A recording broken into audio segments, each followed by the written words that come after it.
Hello, everybody. I hope everybody's doing well. Pop culture curator here. And if you're listening on the live show, this is a Wednesday night. If you're listening on the rerun, I'm just letting you know this is a Wednesday night for us.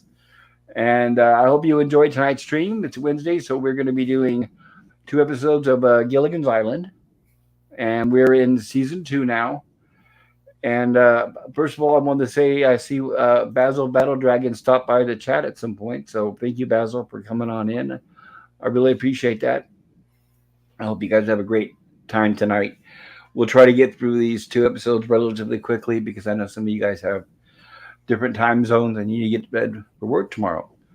And I don't want to be rude by trying to keep it over hours and several hours long. So better to be safe than sorry.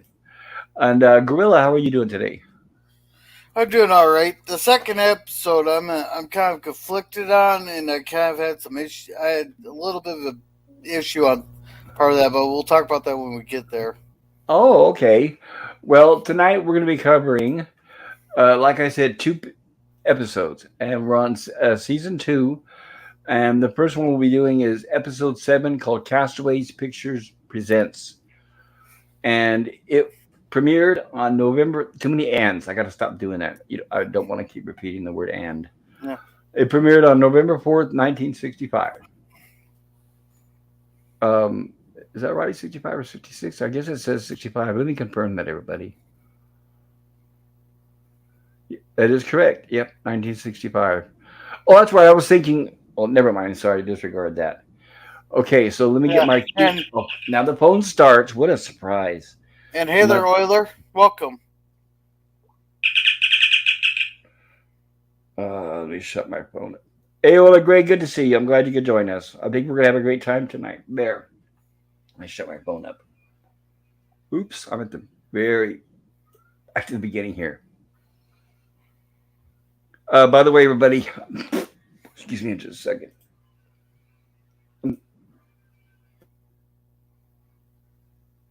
No. Okay. I still haven't quite gotten over my illness, everybody. So every now and then you're going to hear my voice kind of break up, and I need to cough, so I will have to mute. So it's a good thing my good friend Gorilla is here to help me with the chats. Well, you're sounding better than you were. I'm getting there gradually, but I've been without meds now since Friday because the stupid doctor only gave me 1 week's prescription, and she didn't refill it. And then I called him. That was Friday. It ran out. I called him Monday, and I said, "What's going on? I mean, I'm still sick." Oh, well, you need more? Oh, well, that'll take another 3 or 4 days. I'm like, oh, man. So in the meantime, whatever recovery, or if I was getting better, it's probably now regressed and gotten worse. I don't know. I just don't like doctors. They're very inefficient. I think they just want us to go and die and leave them alone because they've got plenty of patience. And there's the Euler Grey. Hi, guys. And there's Basil Battle Dragon. Good to see you guys. I'm glad you're here. So I got the first episode queued up. We're getting started here. And hey there, Germ. Welcome. Hello, Germ. Glad you can make it. Good to see you there. Yeah, and Greg agrees with you. Doctors suck. They do. I mean, if they were honest, you would say, "Doctor, would you rather have me just go home and just stop calling you and just crawl in the corner and die?" They'd probably say, "You know what? That'd be wonderful. It'd really be wonderful because I need to spend more time on the golf course and I need to spend more time with my kids." So here we are. We have our opening credits, and we have our heroes, Gilligan and the skipper. And unfortunately, as much as I would love to play the opening tune, we can't, or we will get a copyright strike because YouTube is nasty. Well, and so is CBS. So they're in cahoots, people.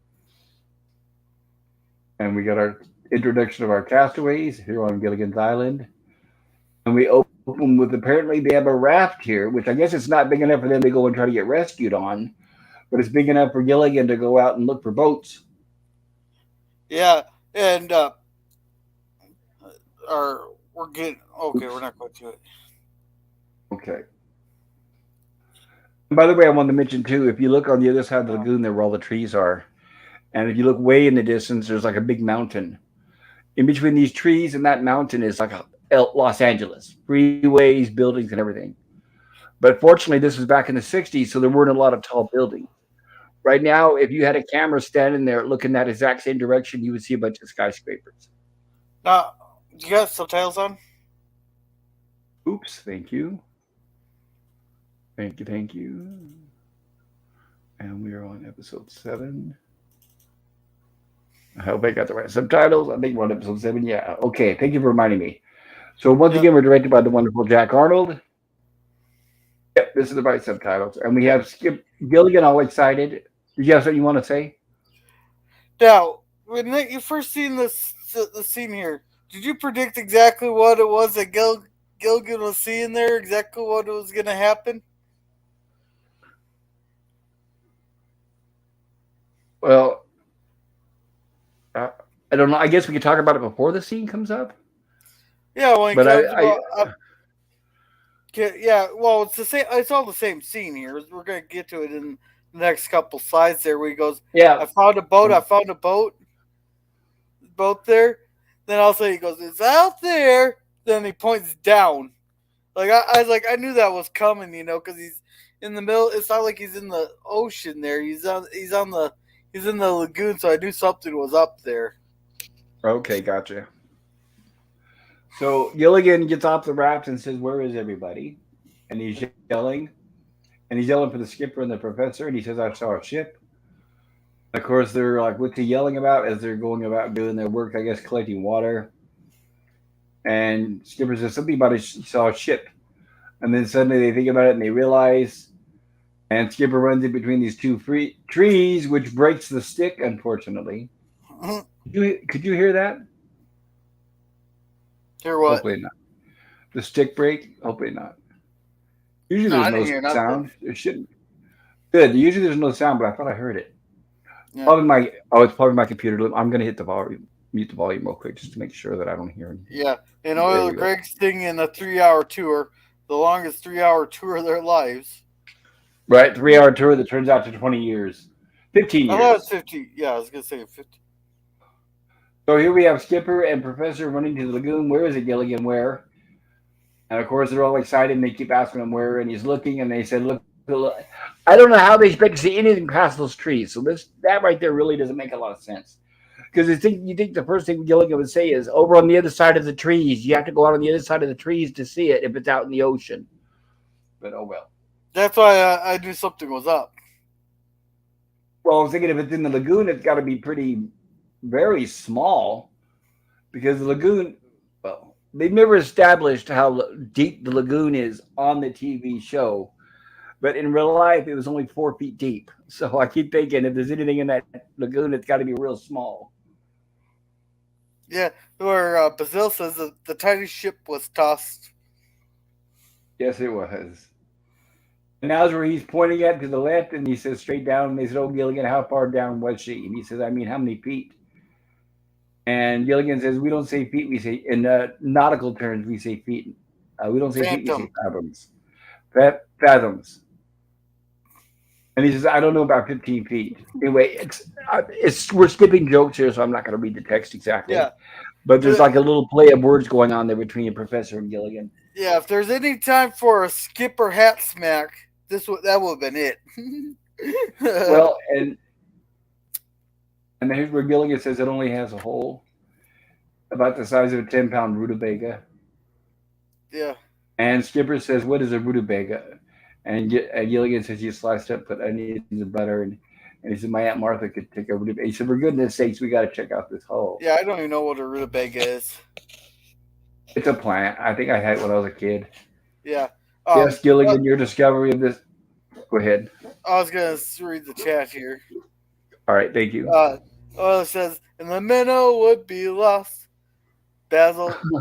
The mate was a mighty sailing man, the skipper brave and sure. The captain says, I can't fathom. All right. Yeah, welcome, Captain Infinity. Welcome. Hello, Captain. And Ola Greg says Good the to see you, Japanese sub Captain. was able to operate in the lagoon. Yeah, we only saw the top of it. It was just a guy on his knees. But anyway, I hate to be a spoiler, guys. But yeah, it was only 4 feet deep. You remember they had to build it there in the studio parking lot. So yes, Gilligan, your discovery of this. In fact, I'll have more evidence of that later. That reminds me. Yes, Gilligan, your discovery of the submerged vessel deliverance from our enforced isolation. And of course, Gilligan has no idea what the professor's saying, but it's basically saying that maybe it could help us get rescued. So now they get out on the raft, which it looks like two rafts now, or one big extended raft, and they Well, it float looks out to the like they lagoon. lost some of the. It looks like they lost some of the tubes to it. Is Yes, what it looks like it's to not me. right, but it's bigger than the one he was on when he said that he spotted a boat. Is what I'm Oh, are saying. you sure? I thought it was the same one.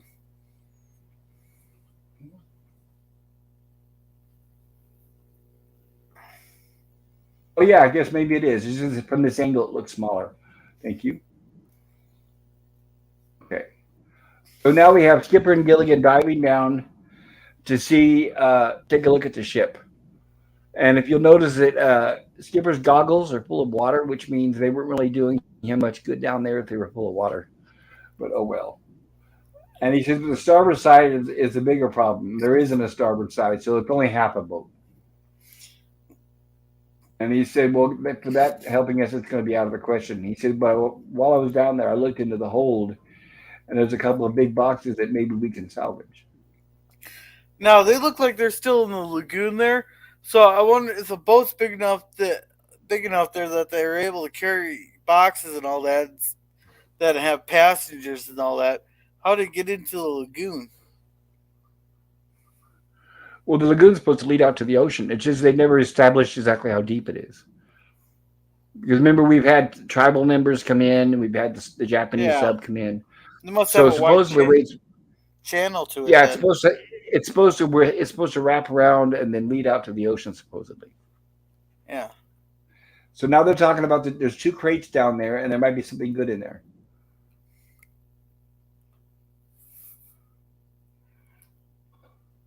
So he says, "Okay, fellas, there may be something in those boxes that we can use to help. We'll start salvaging operations in the morning." And he says, "Well, Gilligan, give me a hand," and we know that usually backfires. And Gilligan starts clapping. So at least it Yeah. surprised us. We thought he was probably going to try to grab Gilligan and pull him into the water, but no, Gilligan starts clapping. So now we cut to the next day, and they're on the standing next to the lagoon, and they're trying to get a wetsuit on Skipper, and unfortunately, it won't fit. I think I'm going to need a little help, Professor. And Professor Gilligan, you take the front. He says he'll take the back. And they do struggle, but as you can see, there's no way it's going to even come close to fitting. And Gilligan says, push your chest back into position. And he says, my chest. And he says, this part of it, of course, he points towards his gut. Well, you are a little overweight, Skipper. He says, no, I'm big boned. And Gilligan says, and they're covered with big meat. See, this is where I think that Gilligan is what would I call an idiotic genius. Where he What is does that? say a lot of stupid stuff and does a lot of stupid stuff, but he also knows when he can get away with saying something because the skipper can't really exactly do nothing with him right now, being all that suit and stuff. Would that'd be like one of the most insulting things he could say to the skipper at the moment. Well, at least he said a lot of meat instead of a lot of fat, I guess, right? Yeah, but still, if Skipper was able to, he'd probably chase Gilligan down, but he can't do nothing right now. Right. There's a few things he can get away with as long as it's not too serious, I guess. Yeah. Now they decide that to put the wetsuit on Gilligan. Now, Now why they're would on they? the. Sorry, Now, go I got ahead. a question. They really would trust Gilligan with this, but why would they just have the professor do it? Well, they did. The professor said it won't fit him either, and that's when Gilligan said it'll fit me. Yeah, I swear the So he pretty professor much and Gilligan are about the same size. possibly Gilligan's skinnier, but there's not a lot of difference. And not only that, though, we're going to see here Gilligan's wearing it, and they have to tie a knot in the front to make it fit him. Yeah. So here we have Gilligan in the wetsuit, and he's talking to the ladies. Now, remember, ladies, each of you has a job to do, says the professor. Marianne, you'll do the pumping that generates the air. Ginger, keep your eye on the airlines. Right. And then he says to Mrs. Howell, she says, right. And he says, no, I haven't even said anything yet. So Mrs. Howell just doesn't, she's just there for support, I guess. So here we have Skipper hiding in the bushes because he's in his long john underwear. And Gilligan says, "Why don't you come out?" And he says, "No, Gilligan." You, this made me laugh at how much of a difference the '60s are versus nowadays. Because Skipper's all embarrassed to be in that what would you call it? Well, it's in front of the girls with his long johns. Yeah, but I see people every day that are half as dressed as what Skipper is. Oh, I know, but thank goodness, yeah, thank goodness we don't have to do that. The Yeah, show has those are people that have no class. You're talking about those people like at Walmart. Yeah, fortunately, Skipper has a lot more class and pride, which those people don't have. Lizzo is a perfect example. That nasty thing that was in a Star Wars episode. She posted pictures of her almost naked, and it's disgusting. what Hey, Star Wars was Professor, that? Mandalorian. Oh, That was the episode I told you with her and Jack Black, where it was him and King Kong next to each other. So okay. anyway, here we have Skipper and Gilligan, and he's trying to convince Skipper to come out from behind the bushes, and Skipper's shy because the ladies are out there. So Gilligan says, "Hey, Professor, you want to get what can you do?" So he tells the professor to come over and convince Skipper to come out in the open. And he says, "Skipper, we've got to do this at the warmest part of the day." And that's right now. Come on. So he grabs Skipper by the shoulder and leads him out. And now we have a Skipper, and now we're. I don't even know if people wear long johns like that anymore. I mean, you can No, buy thermals, but it's a shirt and a pants. uh, unless you got like your really old grandpas there, I don't think anybody wears those anymore. Yeah, I don't even think they sell them anymore. But this is the 1960s, so they're doing it also as a joke. So now don't forget it's cold down there, says the professor. So they're going to need both of their help. So in other words, Gilligan's going to go down with the wetsuit, and Skipper's going to go down in his underwear before it gets too cold because it's the warmest part of the day. So Gilligan says, "You keep your flap closed, Gilligan." Or no, Gilligan tells Skipper, "You keep your flap closed," and Skipper says, "You keep your flap closed too." So, and then now the girls see him in his underwear, and they say, "Don't look, Marianne." I almost missed something here. I'm going to show Uh, you guys a little bit. Yes, go ahead. Well, I oh, look for this. nothing. Well, while you're looking for that, I'll catch up on chats. And Basil says, "Thanks to good old Hollywood." Yeah. And other Greg says, "So at least 10 feet deep." And Possibly. here's the link to Oiler Greg's channel for spoiler-free reviews. Very And cool. Skipper has had all the pies. He's a bit of a salad dodger. Said Yeah, Captain possibly Finity. so. Captain Finity says Skipper isn't modest because he's proud or shy, folks. And Captain says Skipper is modest because he is fat. Said He is Captain. overweight. Yes, he is. But he admits it. He didn't hide it. You think all that seafood and fruit diet would really help him out? Yeah, you would think, right? There. You see anything? Hope I didn't get a strike for that clip I just showed. Or what side am I looking on? Over Gilligan's left shoulder, you can clearly see a car. You can even see the windshield. Oh, okay. So yeah, because obviously this is our outside set, so that's somebody's car. And I know the actor Alan Hale drove a Cadillac, a blue Cadillac. So I'm wondering if that might be his car. So I'm gonna continue pushing play, and you can see as they pass by. But that is definitely a car in the background. What do you think? Yeah. Okay, so here we go. Let's continue. And now is when they walk past the girls. Okay, so there's Mr. Howell, and of course giving orders as usual, but not really doing anything. And he's got his vernacular messed up because he says Roger, and that's Air Force, and Professor says no, that's Air Force, not Navy. Talk to me about the Navy. I'm more at home on a boat than anyone else, he says. Right. And Out then he of immediately all the steps off. people on the island, yeah, Mr. Howell's the most ocean experience there. Of all the people on the island, granted, we had two Navy men on the island, let alone the person who owns the damn boat. That the reason there's shipwreck there. But nope, Mr. Howell has the most experience on a boat. Oh, I know we missed it because of the we have to skip every few seconds, but he said the reason why is because he owned boats. So he's never actually had experience of like being a captain or navigating. He was thinking he owned boats. You know, you think if he owned boats, he would just take one of his yachts to Hawaii and drop this his hull off himself or with their But yeah, but servants. remember we covered that. She wanted to take the scenic route. We covered that in the first episode. So if you're not getting a steady, so this is where they tell. So professor's giving them directions. Gilligan and Skipper are going to go down and retrieve the two crates that they are talking about earlier. And he says, if you're not getting a steady flow of air, you can count on that. He says, let us know. Tug on the hose. And he says, you can count on that, Professor. And Mr. Howell lets them know the girls are willing and ready to go. And they're down there pumping air and oxygen into the suits. Now, I want you to test your airline, Gilligan. And he does, and Skipper does, and they're both fine. It's Oh, right here. oh, oh, this is pertinent here.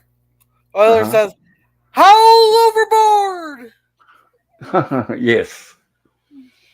And he did his own stunt, so I give him credit for that.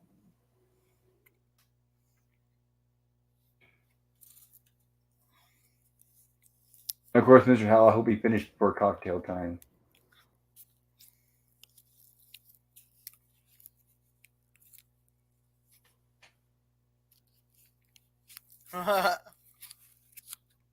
And unfortunately, we have Gilligan surface, and his suit is full of air. So I guess they were pumping a little too much air, or somehow the mouthpiece, because I thought it was attached to his mouth, but somehow the Yeah, mouthpiece I think they said there's a leak in the line. and Mr. Howell opens up the relief valve, and this is what happens to Gilligan. Ooh. But see, okay, but if you look at the other side of the lagoon, you can see where it kind of wraps around to the right. There's like Yeah. you can see like a corner and an angle. So I think they make it sound like that's what leads out to the ocean. And this is what I was saying earlier. That looks a little too narrow for a boat to get through. A big one, yeah, probably so. Depending on how deep it is, too. And here's where they have retrieved, and this is not the first time we've seen in Gilligan's Island where they pulled crates out of the water, but everything's been miraculously spot dry, of course, inside those Yeah, I was crates. about to say so. For something that's been underwater long enough for the one side of the hull to be completely gone, everything in there is perfectly dry and in working order. Yep. Because I don't think cameras were watertight back then. Well, I don't think that they specifically on their boats made everything waterproof just in case it sinks. I doubt they kind of went to that effort. So here they are prying the crates open, and the girls, of course, immediately notice that there's a bunch of costumes, and that's when the professor notices a motion picture camera. And then Skipper sees, oh, look, there's a name on the side, South Sea Film Productions. And then Mr. and Mrs. Howell, actually, since they're the oldest, remember the name of that film company. And apparently it's now out of business, now defunct, and they used to make silent movies. Now, you said something about wrapping up the watertight.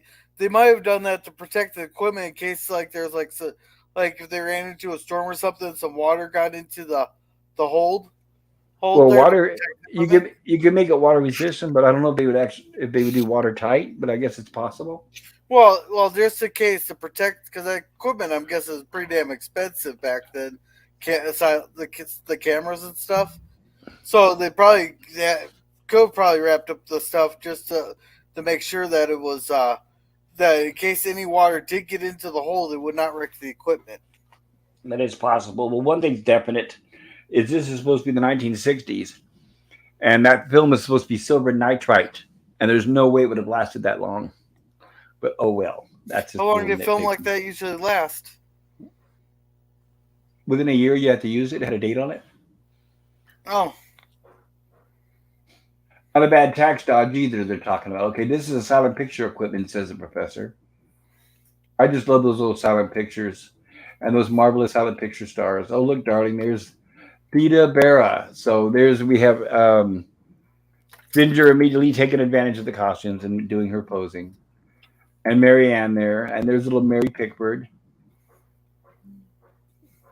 And Rudolph yeah, Gilligan dressed as Rudolph Valentino. So all these old names I'm mentioning are old silent movie stars. Yeah, I don't Have you ever heard of? recognize a single one. Okay, well, let me put it this way. Let me go back here for a second. Because here's what's interesting. Okay, there used to be a famous, very, very, very famous silent actor named Rudolph Valentino. And if I remember right, I think he was Latin. But you got to remember, audiences back then were not like today. So women would look at him and pass out in the theater. They would swoon and pass out. And especially if he showed his chest. But he was very popular and very rich. And now we have, this was inevitable, of course. Now we have Gilligan acting like Charlie Chaplin. Yeah, You do know who Charlie Chaplin was, right? yeah, I know Charlie Chaplin, and Okay. nowadays you could not get away with that mustache. Yes, you could. Hitler wasn't the only one that had that mustache. I know was it Michael Jordan? He got all kinds of crap for having that mustache there until he shaved it off. Are you talking about the basketball player? Yeah, he had a stash like that for a while, for a little while. Then Uh, the people are giving him all kinds of crap for it. well, if he listened to them and shaved it off, that's stupid.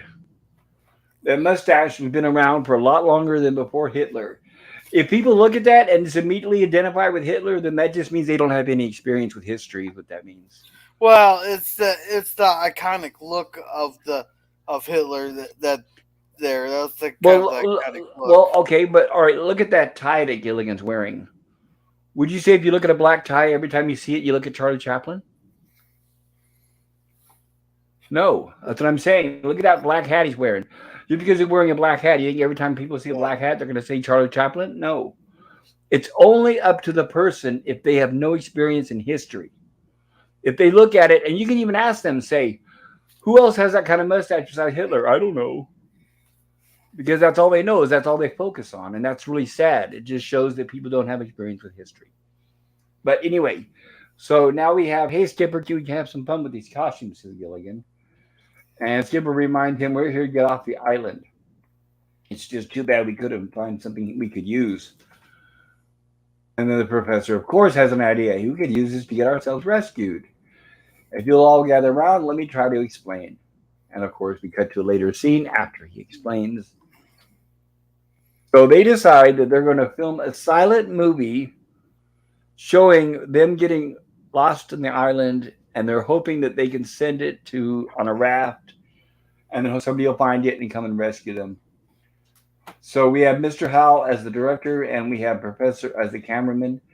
And of course, this was in the days when the camera had to be cranked manually by somebody with a hand. And when they were cranking, they had to keep it a constant speed. If they start slowing up or spinning up or slowing down, it would start affecting the uh, change of the film, the speed of the film. So a lot of old silent movies, you'll see where they either go too fast or too slow, or they'll change right in the middle of the movie. And of no, course, I there were. I had a Go ahead. question I was gonna ask you on this. What's with the paint on them? Okay, I was just gonna say that back then, that old-fashioned film, silver nitrate, it wasn't. I'll give you a sample. Modern day now, film is so good. You can light a candle in a room, and and the film is so sensitive it can pick up the entire room just by one candlelight. In fact, they use that to measure light for film. Back then, film was so primitive; it took a lot of light, bright light. In fact, a lot of the first movie studios for silent movies were outside because they didn't have studio lights that were bright enough. So to help identify the actors, they would put white on them and then dark, like as you can see, eyebrows and lipstick and stuff like that, so their faces would stand out on that old film. Oh, okay. And here's the joke, and this is a poke here to the famous director Cecil B. DeMille. So they're saying, leave the thinking to Cecil B. Howell, will you? I told you, Skipper, this movie will show. Of course, Mr. Howell's acting like he's a professional director. We'll put the film on a raft, and when people find it, they'll see us stranded here on the island, and they'll send help. It'll work, Skipper. Believe me, it will. Well, I hope so because it's acting business, and of course, I don't want to read all the text because I'm missing a few seconds of it, and of course Skipper gets frustrated and throws Gilligan in the water. No, I was kind of laughing at that. That's kind of a funny way to get back at Gilligan for being there for that smart ass comment. But I figured they threw him in the water so that Gilligan wouldn't get like the Bob Denver wouldn't have gotten hurt from Skipper dropping him, but they kind of just threw him in the water there so he wouldn't get hurt. Well, I think Gilligan maybe shouldn't have been smart enough to while he was holding him. He should have known No, something like that would no, happen. but I figured that's the behind the scenes reason why he got thrown in the water instead of dropped on the ground. But Oh he was yeah, he's sitting not. in the glass. Yeah, I don't know if they've ever shown him drop him before. I don't know if they would do that. Well, usually the only people I've ever seen drop or fall on here is it's usually Skipper. Skipper, and why? Because like people like to laugh when they see fat people fall. It's just an Well, Gilligan old falls too thing, a lot. Gilligan falls, but usually he's landing on the skipper. right? But it's usually fat people that fall because it's even now to this day people laugh at that more. It seems funnier, I guess. So now, okay, here we have Gilligan operating the camera, and we have Mr. Hal, the director, saying, while the professor's emoting on the silver screen, so he's giving Gilligan instructions. Anytime you're ready, CB, so he's talking to Mr. Hal. Now, in this scene, Ginger, he's giving them instructions. The professor has told you about his plan to make the movie, and you show gratitude. You understand, girl. By the way, this whole thing is ludicrous. I mean, when you're a kid, it's like, oh, that's fun. So they're playing like they're making movies. Wow, that's fun. But in reality, all you would do is film the blackboard that they have, which they'll show, and you would write on the blackboard, hey, we're lost on an island. Our names are Mr. and Mrs. Howell, so and so and so and so and so and so. We were lost in the South Pacific. We're about an hour away from Hawaii. Please come and rescue us. And then show film of them standing there, just standing there, because that way whoever finds it will say, yeah, that's the last castaways that we haven't seen in 2 years. Yeah, no, I was gonna say the exact same thing there, but I was saving it till the end. They're way overthinking this. I They're know, way overthinking it. but it's a comedy. So what they're doing is they're acting like they're making a movie, depicting them being on the island. Which, like I said, it's ludicrous because a lot of it's not going to make sense. Why have the love scene between Ginger and the professor? Why have Gilligan tying up Marianne? Unless they're trying to depict when they were attacked by natives. But it's a joke, guys. This at this point it's made for kids. But I'm willing to call it out because I mean, if I was on an island, I would have just filmed the blackboard, like I said, writing our names on it and just writing what happened. But oh well, I didn't make this episode. Right, I mean left. Here we are, Mr. Howell giving them directions, and they're going to try. And Skipper's going to try to play our professor's going to try to play the lever. So he has him sit in his chair, quiet, quiet up there, you bird. So he tells the birds to shut up. Right, camera action. And Ginger enters the scene. Professor gets up and knocks over the chair. And Mr. Howell says, stop, cut. And he says, son, you look so stupid. Can't you just stand up? You do it every day of your life. So they're arguing about the chair falling over. And the professor trying to explain to him about the chair falling over. And he says, you're not playing the scene with the chair. You're playing a scene with Ginger. Do you understand? Hmm. In other words, ignore the chair, I guess. Back in the bushes, my dear. From the top, as we say. And roll 'em and action, he says. Well, there you are, Professor. Oh, you're a genius. Hold on just a moment. Okay, yeah, there we go. Wait, I got And a he says, I question. do it. Yes. If this is supposed to be a silent film, why are they talking? Yeah, that's another thing that really doesn't make any sense. Okay, in silent movies, they would talk, but then the movie would stop and they would show intertitles. So, like, if they were talking, saying, you're a very smart man, and he says, I do have a rather high IQ, then what would happen was it would cut to a black screen with text written on it saying what they actually said. Then it would cut back to the actors. They would say a few more lines, and then would cut back to the intertitles, which is a blackboard with what they're saying written on it.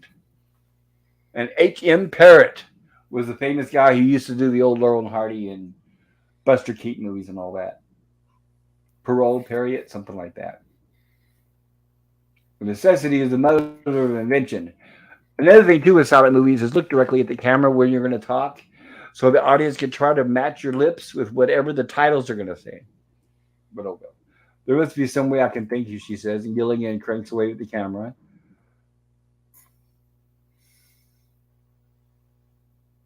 And as you can see, Mr. Howell is not happy at all. He tells the professor to show gratitude, and the professor goes to shake her hand, and that's what Mr. Howell's upset about. He wants them to kiss. Oh, said the professor. All right, now pick it up. 2 lines before the gratitude shtick. Wait till the director says action. All right, quiet up there. It matters. It doesn't matter if there's quiet on the set because there's no microphone, but oh well. But there must be some. See, when they made silent movies, they didn't say quiet on the set. That's something when they made sound movies. When they made silent movies, the director's actually yelling the whole time. Look at her, move left, move right, get closer, stand up, look this way, that kind of stuff. The director actually was always yelling while they were filming. Anyway, but there must be some way I can thank you, says Ginger. Well, if you insist the customary way will do, says Professor, and they embrace. Turning your stupid head, don't you understand? He says. Well, kissing on the mouth is far from the sanitary, says the professor. Yeah. And that's funny you mentioned that because back in the 60s, they didn't look at it that way. And now, with everything going on, oh, yeah. People now would be horrified if they saw two strangers kiss on the lips. You Yeah. saw how Jill reacted when she saw that clip of Family Feud where Richard Dawson was kissing all the women on the lips. She was horrified. I think that it's a product of we're in the Me Too movement there, and we've heard a lot of stuff from Cosby and Weinstein. Well, you got to remember, actors and actresses have been kissing in movies for a long time and TV shows. And yes, the Me Too movement is part of it, but you got to remember the Me Too movement is it's only about situations where men took advantage of women. When there are two characters on a movie or a TV show and they're willing to kiss, that's not Me Too. The thing that people are gripe about now is more than that. Now it's because of ever since COVID. So now everybody thinks everybody has germs and cooties and they're going to kill them. So that's why now it's almost unheard of to see people kiss anymore, unless they have those stupid masks on. That is. Gorilla, by the way, you know what a gas mask is, right? Oh yeah, I've had experience with one of those. Okay, now I'm talking that big, heavy rubber thing, and it's got those 2 canisters on the front with filters. You know what I'm talking about? Oh, yours had canisters. Okay, different gas mask. All right. Yeah, kind of like an old World War II one, you know, where it's got thick goggles for glasses, and then Yeah. it's got those 2 canisters for filters. I saw a guy sitting at the bus stop the other day wearing one of those. That's California.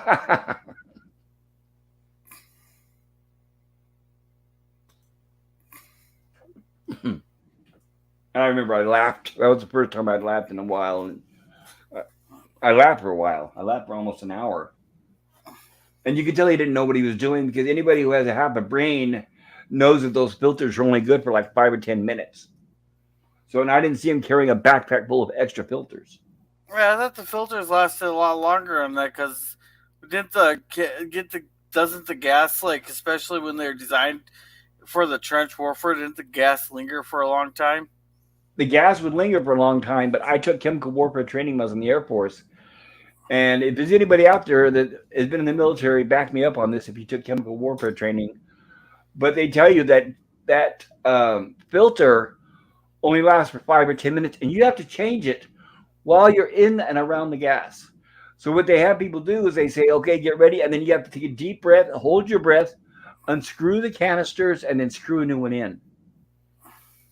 So that's just it. The gas lingers so long that you've got to learn how to change those filters out while you're surrounded by poison gas. Yeah. What kind of gas did you guys get stuck with? Well, they didn't tell us. It was just training. So honestly, I don't think they put us through dangerous actual gas. I'm This was guessing basic pepper training. gas. It could Probably have been. pepper gas. right? But I don't think they're going to use like mustard gas or anything dangerous like that. Oh no, no, no.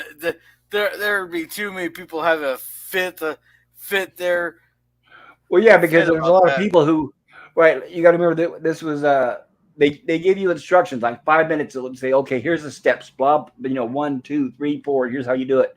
Now go in there and change those, do the whatever.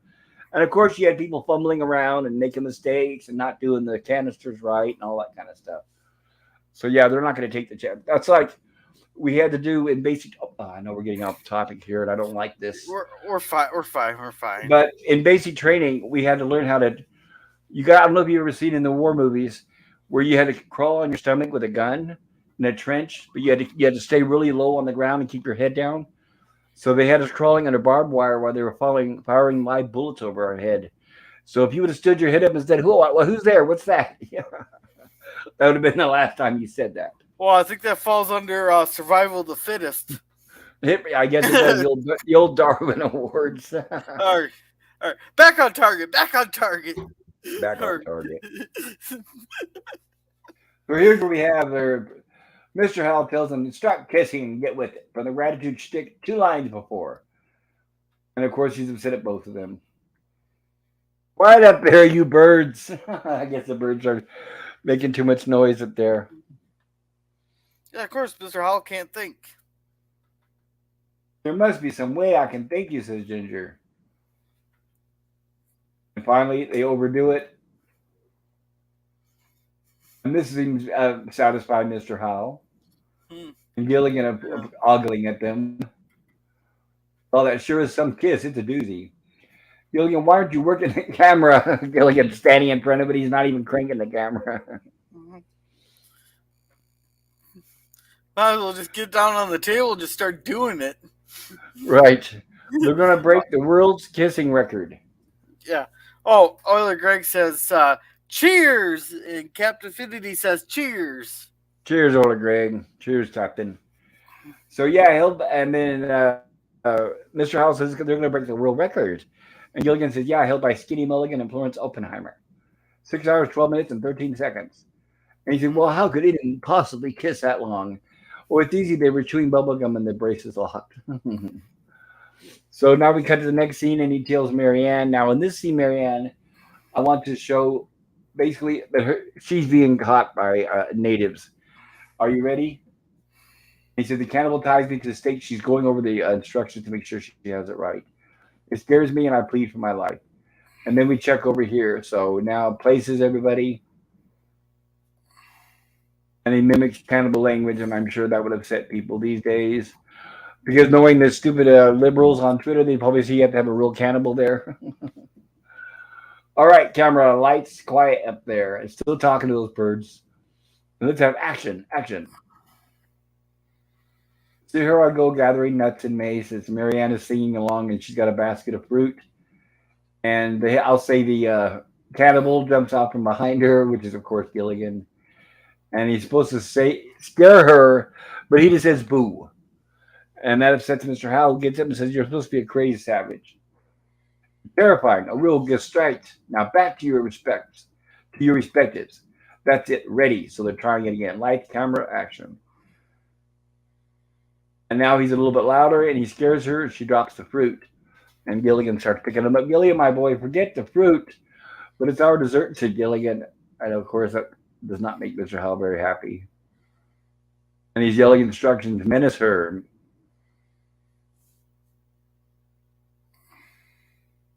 Don't stand there, tie her to the stake, he says. Oh, kind sir, you have such a kind face. How can I talk you out of doing this horrible deed?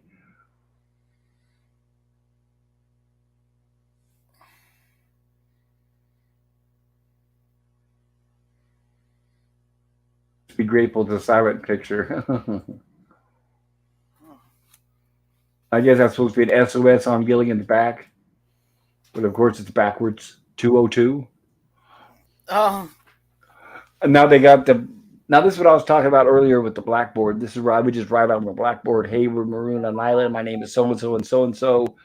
We run the minnow. We left Hawaii and we got, so on. Anyway, now I repeat, Mr. Howell is still giving instructions. The picture means nothing unless this scene has great impact. It must have motivation.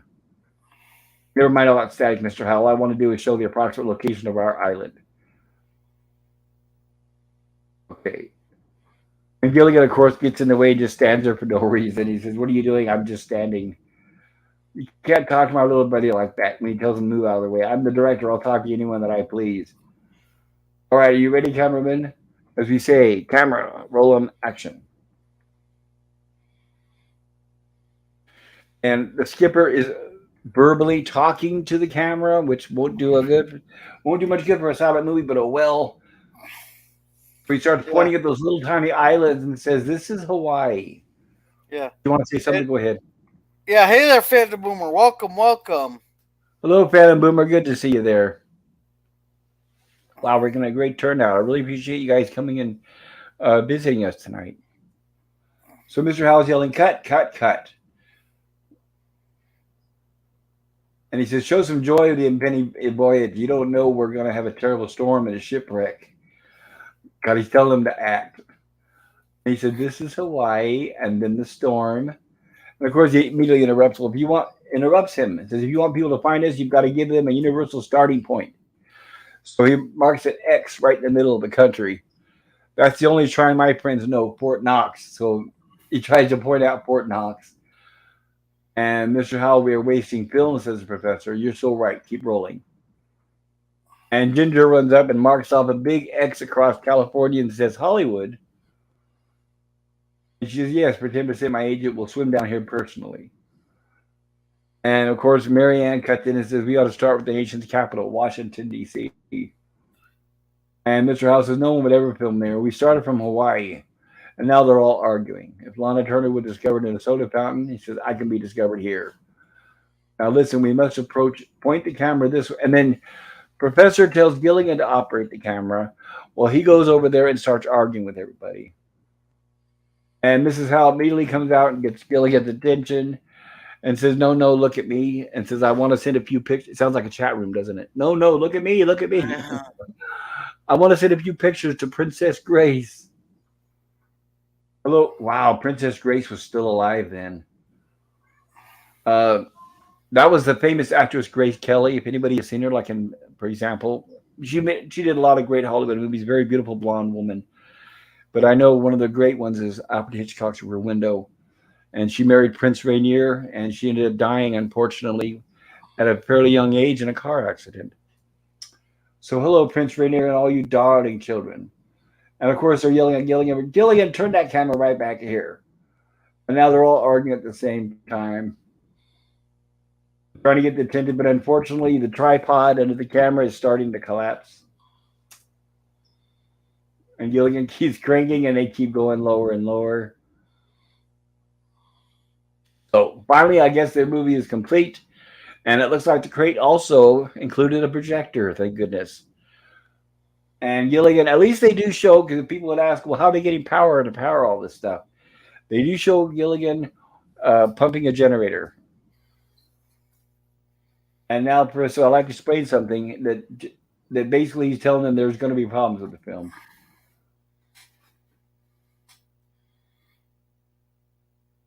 The professor says, Skipper says, "You go ahead." He said, "I encountered what you might call a few technical difficulties." Technical difficulties. And then Gilligan, now just remember that, well, Gilligan says that me. So now just remember this is to get ourselves rescued, and that is its only purpose. So the quality of the film from time to time appears to be inferior. It's just that. Yeah. And welcome, Pickles. Welcome. Hello, good to see you, LDG. And now Mr. Howell complained. He said he doesn't like talky projectionists. Start pumping the projector. So here we go, and the movie starts.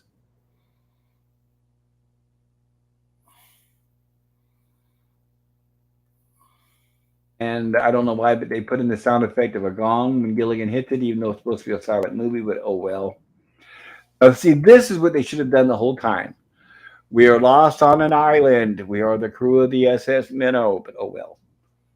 Yeah. And it looks like maybe Skipper's hand. This is our story. Help. That should get our message across. And of course, how did they get this angle from the island? But oh well, did they swim out there or maybe on that little raft? And now Skipper gets all excited. Now somebody recognizes that. We'll be soon. We'll be found. We'll be rescued. They're already getting excited. Hey Skipper, here comes the part where you rescue everybody. And they talk about the shipwreck. And here we go with Skipper carrying Ginger in. Mhm.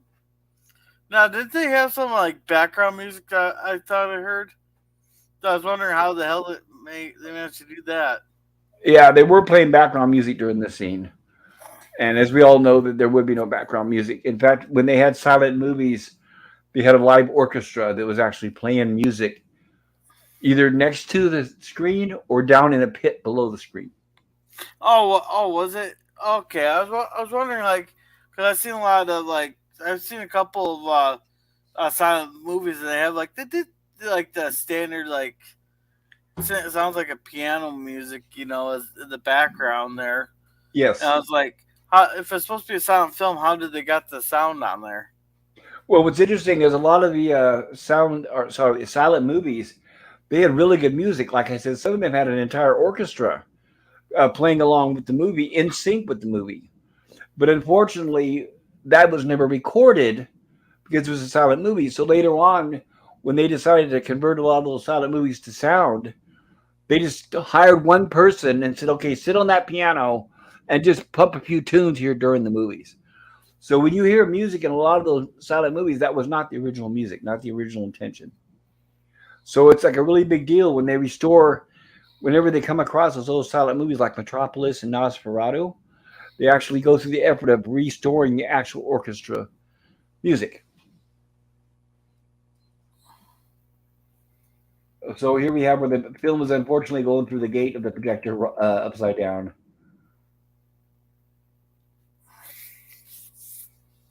And Gilligan making an old reference that most of you guys probably don't recognize, but Ed Sullivan was a TV. He had a variety show that used to be on TV every week, and that's what made Elvis famous, and the Beatles and many others. Yeah. I've heard of Ed Sullivan, but I've never seen any of his stuff. No, I he just was heard the long name. dead. Yeah, long dead before you were born. So here we have the scene where Skipper's throwing Gilligan in the water, and they reverse it, and then they play it again, and they reverse it. Oh, Relax. they got to make their money. They spent the money, might as well use it. That's right. All that effort. There's no sense in letting it go to waste. So now the scene where we saw the professor and Ginger. Oh, this is where I found it fun. I was laughing really hard at this part. What's that? We haven't quite got to it, but it's the same scene where he shows the very close ups of all the of like Ginger's mouth and the professor's Oh ear and yes, his hand. yes. In fact, I'm glad you mentioned that. We will cover that. Wait a minute. I didn't say print that, says Mr. Howell. Why am I moving so fast? See, so this was an example of what I was talking about. Gilligan was getting so excited that he started under cranking the camera. So now that it's playing back on the projector, it's looking like they're going too fast. Well, she was talking about why is she going so slow earlier. That's when he over cranks the camera. That's what I'm saying is if you keep it at a constant speed, it plays at a normal speed. If you start under cranking the camera too slow, when it plays through the projector, it's going to be too fast. If you over crank the camera too fast, when it plays through the projector, it's going to appear too slow. Huh. And I would as we really all hate to know, have that job. Huh? that's why they were very well trained, and it took a lot of patience and focus. But fortunately, as we all know, they invented Hey, cameras. you're roboting real They had bad. motors that had what's called a step motor. How because kissing scenes for adults. What's that? You were roboting through that almost the whole thing. I don't know why everything's plugged in. You know what it is? Is I think it's because it's my roommates. It's when they start getting home and turning on their TVs and all their garbage. because all of them have those giant big TVs that are like 4K, and they're using the internet to watch and stream crap. My TV is not even hooked up. All I do is YouTube, so I use the least amount Okay. of bandwidth. But anyway, so you didn't hear what I was talking about over cranking and under cranking, right? I heard that part, but it's what you Good. said after that. Okay, then it probably wasn't important.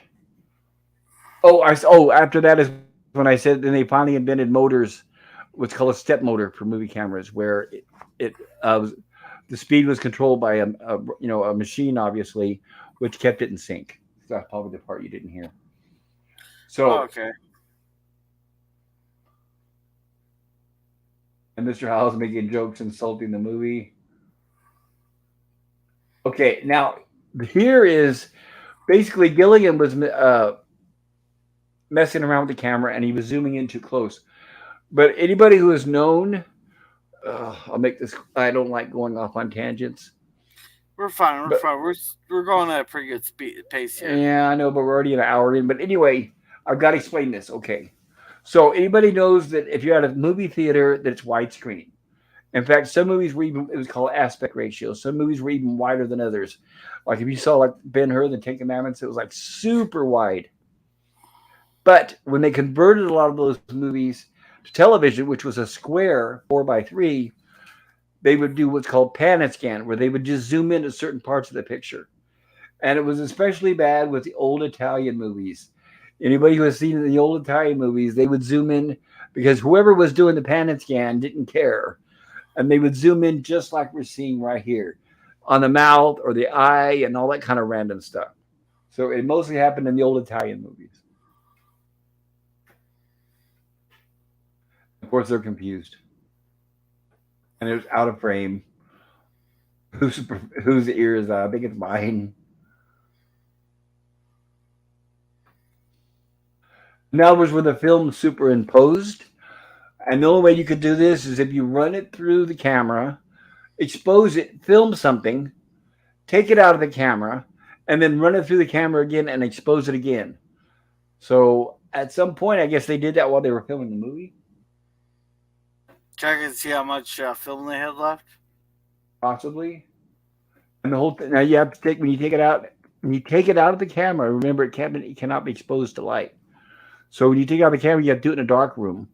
Put it back in the camera, close the camera, and then you're ready to film again. So Mr. House says, I asked for a love scene, not an anatomy lesson, because he's talking about the close-ups. Now I got a question. Why is it that the film had to remain dark? Film is sensitive to light.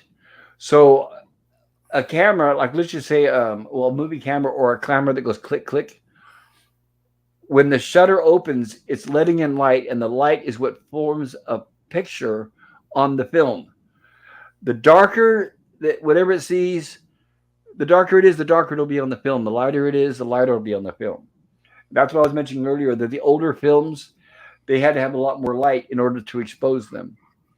But the thing is that if you take the film out of a camera, the light, there's so much light, it'll just expose the entire film where it's useless. You can't use it to photograph anything anymore. You have to let just a tiny bit of light in there. It's called an aperture, by the way, everybody on a camera, it's called an aperture. And like on a click camera, a 35 millimeter camera, it's like a split second when it opens. And if you're filming at night, you can set the f-stop or the aperture where it'll open up a little bit more, and that way it'll get a really good shot at nighttime when it's really dark. So it helps pick up the light. Sorry about that, you guys. So Mr. House says, how do we get a hand in front of the camera? And unfortunately, it was Gilligan. Oh, it's really quite difficult to follow the plot, says Mrs. Howe. Like there is a plot. Well, the plot's not important, Mrs. Howe.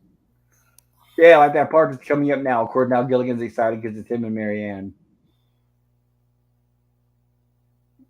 And here's where you even talk about it. Gilligan opened up the door to the dark room and exposed the film. Mm-hmm. Now, this is not what exposed film would look like. This is what a negative would look like. If you put the negative of a film, because a film has a positive and a negative, this is what the negative would look like. Exposed film would just be blank, and they would just be looking at a white screen. There are great problems connected with this picture of Mrs. Howell still trying to criticize like she's a a movie critic. It isn't even good enough. That's what exposed film actually does look like. But it doesn't matter. That made Mary Ann happy.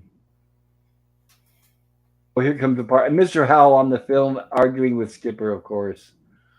And Skipper's dumbfounded. Now we get the whole scene with all of them arguing, and Mrs. Howell trying to hog up the camera. And the scene where the camera is slowly falling towards the ground. The end.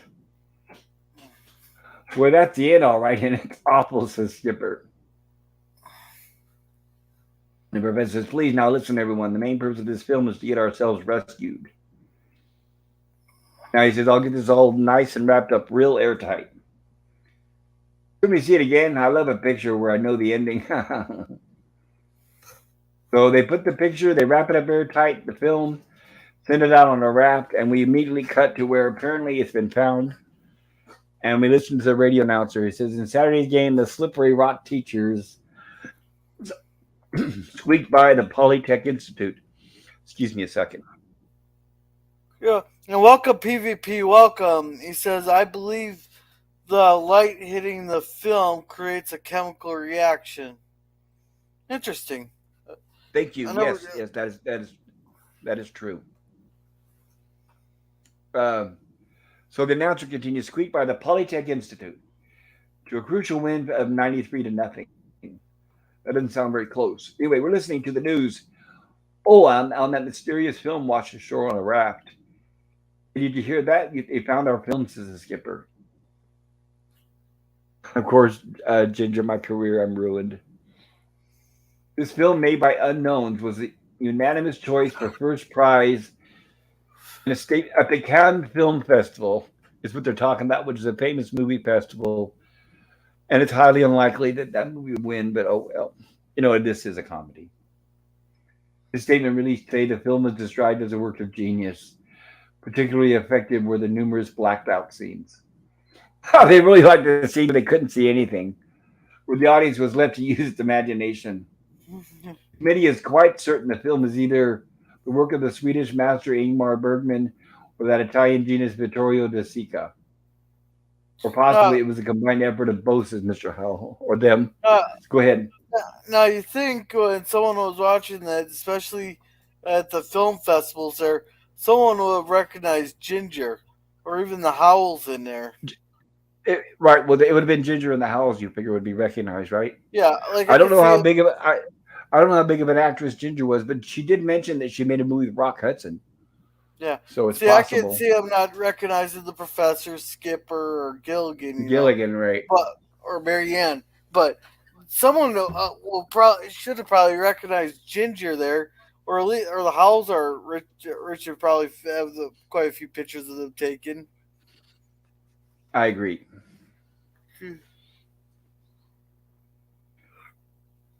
And now they're saying it was felt that this ultra-modern example of surrealism will bring back silent pictures. Yeah, like that's really going to happen. I actually wish it would. Yeah, it'll shut some of these people up. There used to be theaters that I know there was one in LA where they used to show only silent movies. I always wanted to go to it. I would love to do that. Well, whoever is responsible for this masterpiece, all you have to do is come to con and get it. They're talking about the prize. You hear that? We won the festival first prize. And Gilligan, of course, maybe it's a motorcycle. And he acts like he's driving a motorcycle. And we have our closing credits. And the tale of castaways that are here for a long, long, long time. Of course, I better not sing. That's probably too much already. They're going to give me a copyright warning. Okay. No, I think it'll be fine. So that's hopefully, yeah. Especially because my voice is so bad, they probably couldn't even recognize it. I can't even sing it on tune or in tune. And PvP says when it's developed, it brings out a latent image. Yes, that's correct. So they had film on the ship. They found a shipwreck with the old camera equipment in the shipwreck, and all these costumes from I can't remember the filming corporation. Suncoast Motion Pictures or something like that. Yeah. What he said. Okay, can you see? Let's see. Make sure I get caught up here. Yes. Okay, so all right, everybody. Now we're going to cover. We're in season two, and we're going to cover episode 8, Agonized Labor. This episode aired on November 11th, 1965.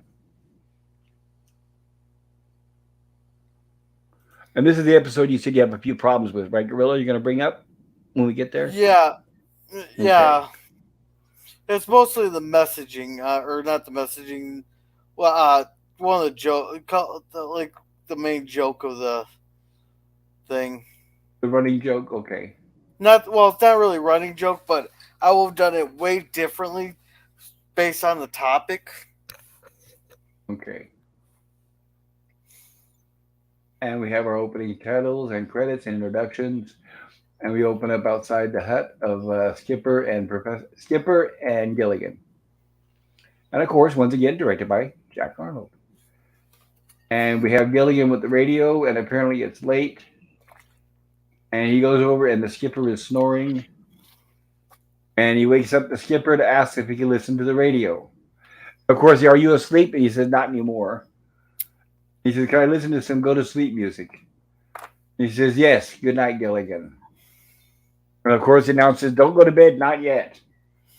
So here we have a gag where the announcer tells him to hold his breath. So it's like a breath exercise. Didn't the radio shut off at night, or was that just TVs? No, radios are 24-hour. Okay, because I know, people used to mention that at like 10 o'clock the TV stations did that color Oh, band. no, not that early. It was usually about 1 or 2 a.m. Okay. Yeah. 10 o'clock was still a big.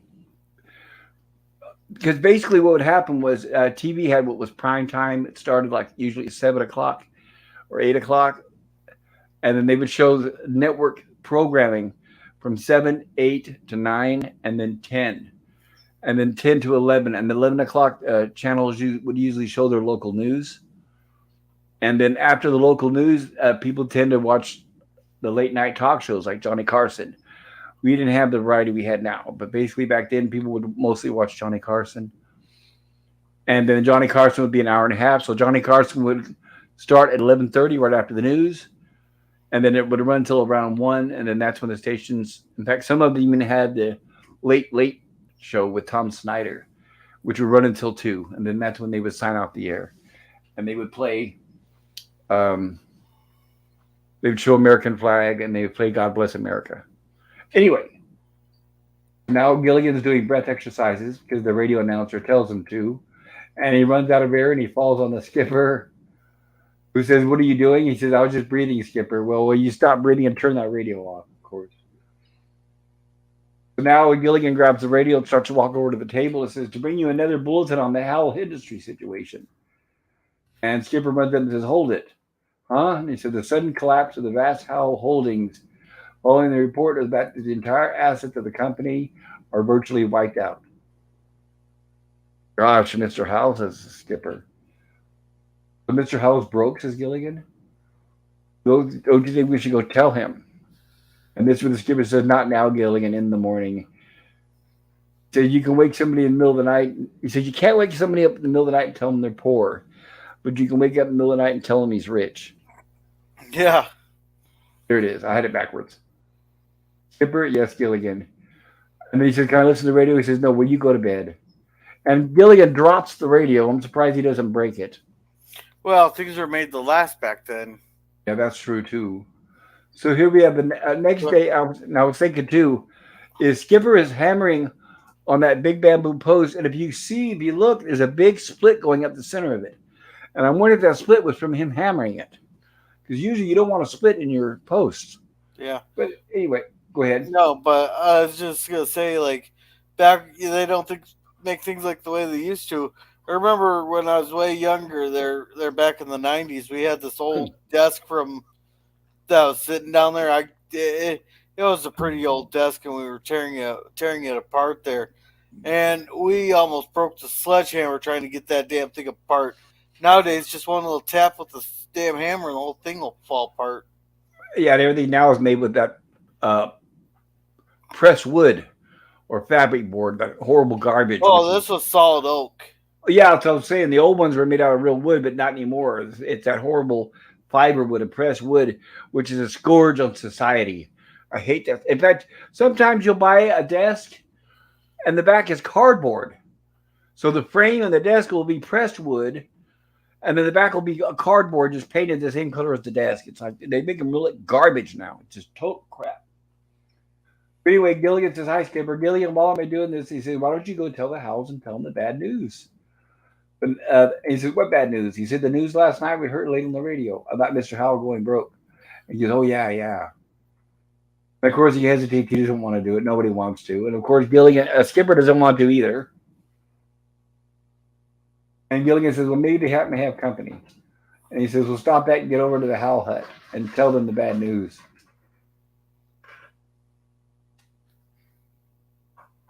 Sorry. Um, Somebody's making noise outside the front door. I'm listening. yeah. PvP says, okay, cool.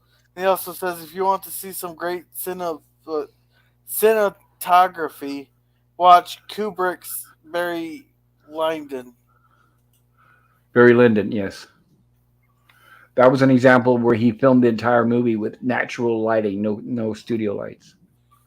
Because it takes place like in the 15th or 16th century, and you wanted it to look authentic, so no movie lights. Sorry, I was listening. Somebody was making noise outside the front door. My bedroom is right next to the front door, guys, so I apologize for that. Okay. But now we have Skipper and Gilligan arguing about going to tell Mr. and Mrs. Howell that they're broke. And of course, there's Gilligan bringing up Skinny Mulligan again, the same guy he brought up in the last episode. And he says, for Gilligan, for good sake, Gilligan, sit down here and we'll practice. So he says, now you be Mr. Howell and I'll be you. And Gilligan starts crying before he even walks in. What is it? I'm broke. I lost every cent I own. And he says, will you stop that, Gilligan? So we're going to try it again. This time Gilligan's just sitting there. Mr. Howell, he's not here, says, says Gilligan. And then, of course, Skipper gets upset and says, try it again. Knock, knock. Mr. Howell. And he comes in and he says, it means a lot too, Skipper. Of course, Skipper could even talk. You're Mr. Howell now. You're Mr. Howell now. Where were we? Skipper lost track of where he was. I forgot who's outside making noise. PvP says the indoor scenes were filmed using natural candlelight using Carl Zeiss's Planner 50mm f/07 lenses used by NASA, the lowest f-stop in film history, and fixed focal point. Right, the f-stop as well. Go ahead. Yeah, PvP says, poor Gilligan. And PvP says, cheer up, little buddy. Yeah, the f-stop is what I was talking about earlier, is where you open and close it depending on how much light you want to hit the film. Okay. Here's where they're still practicing, and Skipper's trying to explain, like Gilligan and Mr. Howell were completely wiped out. You're flat broke. Now you go out and do just what I did. So Gilligan leaves, and he immediately comes back. The Howell Industries were completely wiped out, and you're flat broke. I'm glad that's over. Want to go fishing, Skipper? Do I want to go fishing? And of course, he threatens them with a hammer, and Gilligan runs out. And of course, Skipper finally takes him there himself. If you went to the house when I asked you to, and they knock and there's no answer, I guess they're not at home. And then Gilligan says, well, I guess they had to sell their hut.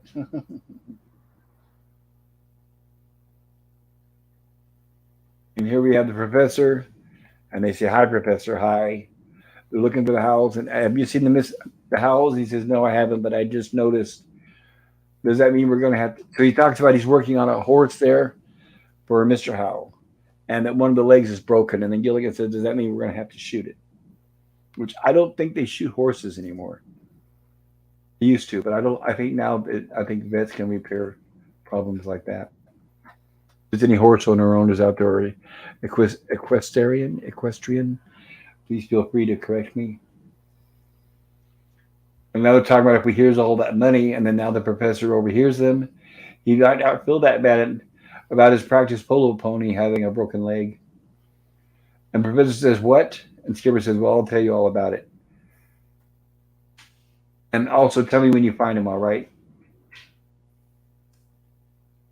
So here's where he finds Gilligan, or he finds Ginger, and he asks, "Have you seen Mr. and Mrs. Howell?" And she says, "Yeah, they're right over there." And she points. And then Gilligan says, "Okay, thanks," and heads the other direction. And she says, "They're right over there, Gilligan." And he goes, "I know, that's because I don't want to meet him." "Why, you just said that you're looking for them." And he says, "Well, I have to tell him something." And she said, "Tell him what?" "It's really terrible, Ginger. Mr. Howell's broke." Mr. Howell's broke and wiped out, not a cent. So basically, by all appearances, it looks like the Howells are going to be the last one to find out. Yeah, that's what I kind of figured. I guess to say the reaction to last, right? Which reminds me here. Hold on just a moment. I keep forgetting that I wanted to mention there's in a trivia. I wanted to cover that as well.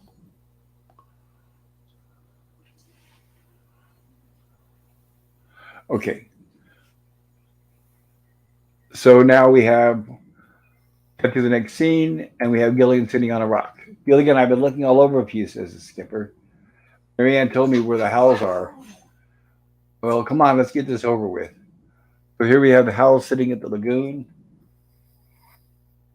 and apparently they're planning out a new uh, house, which is apparently extremely large. I think she says 60 bedrooms. Yes, I have it. Thurston, 300 feet. Isn't that just a little bit long for a dining room table? Yes, well, you see, I want all the guests on one side of the table. So he says basically so they can look out at all his ships. "Oh, that's considerate of you, darling," she says. "Just think, those 20 more wells." And then, of course, Gilligan's talking behind them, and he says, "I heard the news and cracked up." "Oh, hello, fellas. Mr. Howell and I are just laying out our house." And then Mrs. Howell says, "Our house is going to be somewhere over there. Only 60 rooms, just a home away from home. Here to see the plans? I think you'll find it enchanting." And here's where they take them off to the side, say they need to talk to them. Of course, he's still continuing talking about his new house. "Over there will be the dock for my fleet of oil tankers." And Gilligan says, "What do you think of the Dodgers?" And he says, "I don't have time for baseball." And he continues, "In a high-rise village. See, my dear Captain, what good are all my millions unless I put them into circulation?" "It's such a pleasant diversion," says Mrs. Howell. "Well, how would you like to be dean of your own university?" they ask. "Founding father of Howell University." "That sounds great, Professor." "Yes, Mr. Howell, I'm afraid it is impossible," says the professor. "Nonsense, I'll double your salary." So he's acting like the professor's holding out for money. "I can't get him to say the words," says the skipper. "Thurston, why don't you tell them about the 6 month vacation with pay?" And he says, "Yes, after they've been with the company for 2 weeks, of course." Which isn't bad. "Oh, and you girls are going to love the extra income you're going to get from your own little oil well. Fringe benefits from Howell Company," he says. And then Skipper interrupts and says, "The professor has something to say, don't you, Professor?" "Mr. Howell, there is something we must tell you." "Certainly, go right ahead," he says. "Well, a certain matter has come to our attention, and since it concerns, of course, they're him hawing and delaying. He doesn't want to say it. Well, what I'm trying to say is that what he's trying to say, Mr. Howell, is you're broke." "Yeah, broke," he says. And here we have the Mr. and Mrs. Howell, where it's finally setting in. "I can't be poor Levy. I just can't." "Try not to think of it, dear," she says. "Think of something pleasant." "Yes, and why do we have friends?" So she mentions they still have their friends. And he says, "I know that I'm an obnoxious, overbearing bore. The only reason people like me is because I'm rich," he says. You know what? That is so true. That's usually why most rich people have any friends at all, because of their money. Because usually they have very bad attitudes. All we have left in the world is this cash brought with us. So now they talk about they had this big suitcase full of cash. That's all the money they have. And it's so little, just a paltry few 100,000. Oh, I know petty cash, he says. With my business sense and financial acumen, with my awareness of the trends of the market, what he says is he wants to take that money and then when they get rescued, he can build it back up again. He said, because he knows how to invest. So he turns the radio on and says, we must keep abreast of the current prices. We take that money, we'll leave the island and pyramid it. And the radio announcer comes on and says, rails up 2 7/8. Another bulletin on the Howell situation. A government lien has been placed on the Howell holdings, including foreign corporations and money deposited in Swiss banks. And of course, Mr. Howell immediately runs over to the cash and starts stuffing it in his pockets. Also lost is any cash Mr. Howell happens to have in his possession, and they're all hiding it in their clothing. And the Treasury men state they will locate that cash no matter where it is, and then they're like, "Oh no." But one advantage of that, if the Treasury could find that money, they'd be rescued, I guess, huh? They'd be go to jail or whatever, but they'd be rescued. And now they feel sorry for him. And wow, and to be rich and then lose the bundle overnight. I can't think of anything tougher. And the professor says, I'm sure he's taking it like a man. And they immediately cut to Mr. Howell, and he's crying like a baby, of course. And Mrs. Howell's not doing so well, but she is still trying to comfort him. And he says, I don't want anyone to see me in my abject poverty. Don't worry, dear, even if your money's gone, you still have that wealthy Howell look. That won't get you anywhere. Oh, yes, blood will tell, he says. And Mrs. Howell's, Mary Ann's at the door. Come in, my dear. And she has some flowers and says, well, I'm not interrupting anything, am I? No, no, no. It's very nice to see an old friend. She says, well, when you've lost everything, I mean, well, friendship does mean more than money, doesn't it? Well, I don't know where you can get 5-1 against that. And of course, he's immediately thinking about gambling. Yes, laughter just keeps rolling down my cheeks. And she hands the flowers to Mrs. Howell, and she says, oh, my favorite, whatever they are. Mrs. Howell doesn't even know what kind of flowers they are. I'm sorry, they did have long stems, but they broke, said Marianne. And Mr. Howell says, do you have to use words like that? And she said, well, busted. And he says, something less financial. It's all right, dear, we understand. I just wanted you to know how I felt about you, she says, in your trouble. And she leaves. Poor Marianne's brokenhearted. And they do admit, yes, it was very considerate of her, wasn't it? Well, darling, I told you have lots of friends. Yes, I never should have doubted them, he says. Money is one thing, but when you have that Howell personality, people will flock to you like, ah. And there's a bee inside the flowers, which stings him. And that's him trying to avoid it. And he said, I should have known it was my money after all. So he thinks Mary Ann did it on purpose. I've been sutured. Apparently the bee stung him in the butt. So I'm guessing this is their fresh water supply. So anybody watching Gilligan's Eye all this time wondering where do they get their drinking water, it looks like this must be it. And Mr. Howell has that plastic pineapple pitcher that we pointed out before, and he's trying to fill it with water. And Skipper's willing to help him. And he says, you're going to fall in, I think. Oh, see it? Yes, I see. So Skipper fills it up for him. And there's a knot on there, and he starts to untie it. And unfortunately, he spills it on Mr. Howell. I'm sorry, Mr. Howell. So here we're back with the polo pony, which it looks like the professor has finished working on. Why don't you hop on and see how it feels? Very nice. Would you mind giving me a leg up? So Mr. Howell gets on the pony. That's a fiery beast. Yo ho, yo ho, yo yo. And then unfortunately, it falls over. And he says, you wouldn't dare do this to Prince Philip. But he's not a prince. And it looks like we lost Gorilla for the night. So I'm going to check the chat. I apologize, guys. Let's see where he left off at. And PPP says, I took a semester of photography at art school and actually remember a bit of it. Very cool. And PPP says, horse legs look so spindly. I'm surprised they don't break more often. Yeah, you're right about that.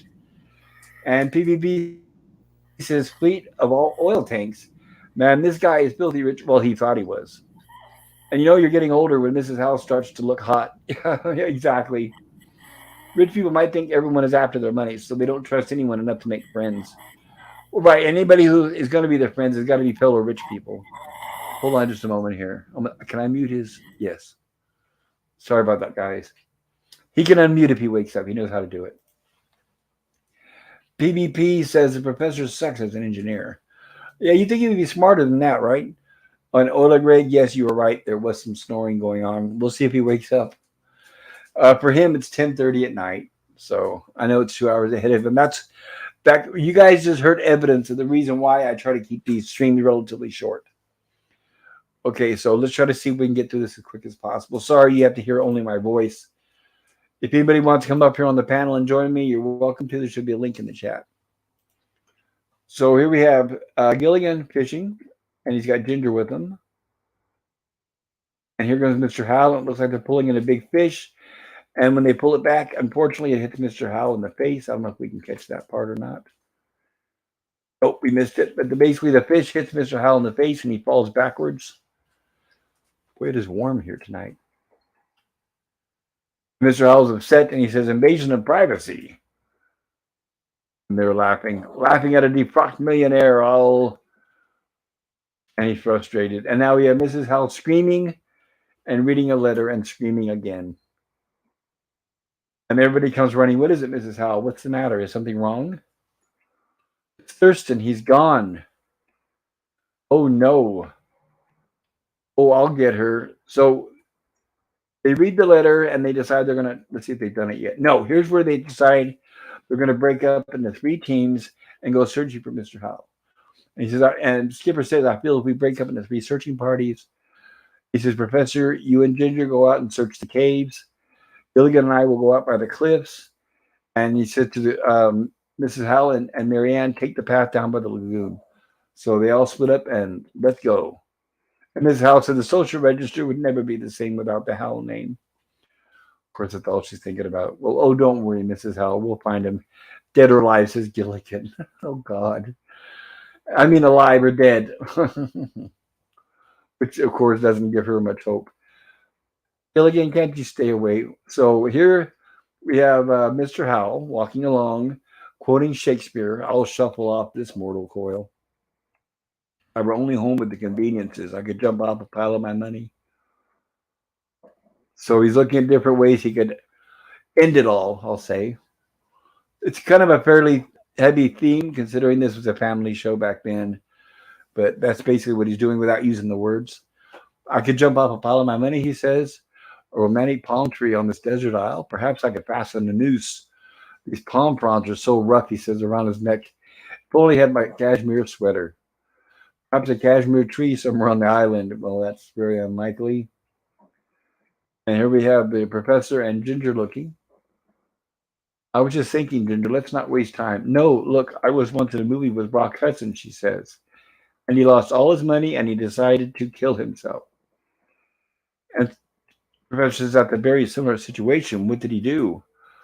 She said that he went up on top of this big rock and there was this roaring river below, jagged rocks and everything. Yes. And he took a deep breath. And the professor said, and then he jumped. Oh, don't be silly. They used the stuntman, she said. And we have back to Mr. Howell saying there must be a decent way to go. And he's still looking. And of course, he wants to do it as painless as possible. And he says, oh, the dreaded wasabi berry. One succulent drop, and your teeth turn into fangs. And he says, you grow hair all over your body. And he says, my mother-in-law must have had a batch of those. The old mother-in-law joke. I don't even think you can use that anymore. And he goes back to reciting Shakespeare. And we have a shot of a cliff, which he approaches. And he looks over and says, jump over this cliff and end it all, he considers. And there's a stock footage of what it looks like down below of the cliff. And since I don't have Gorilla here to help me, I'm going to make sure I cover all the chats. PvP says, did Gorilla fall asleep? I'm afraid so, PvP. Ola Greg says, yes, LOL. And PvP, yes, I give us some symbols for sleep. And PvP says, if I had a pile of money that big, I wouldn't be jumping off, but I'd be jumping into it. Yes, I completely agree.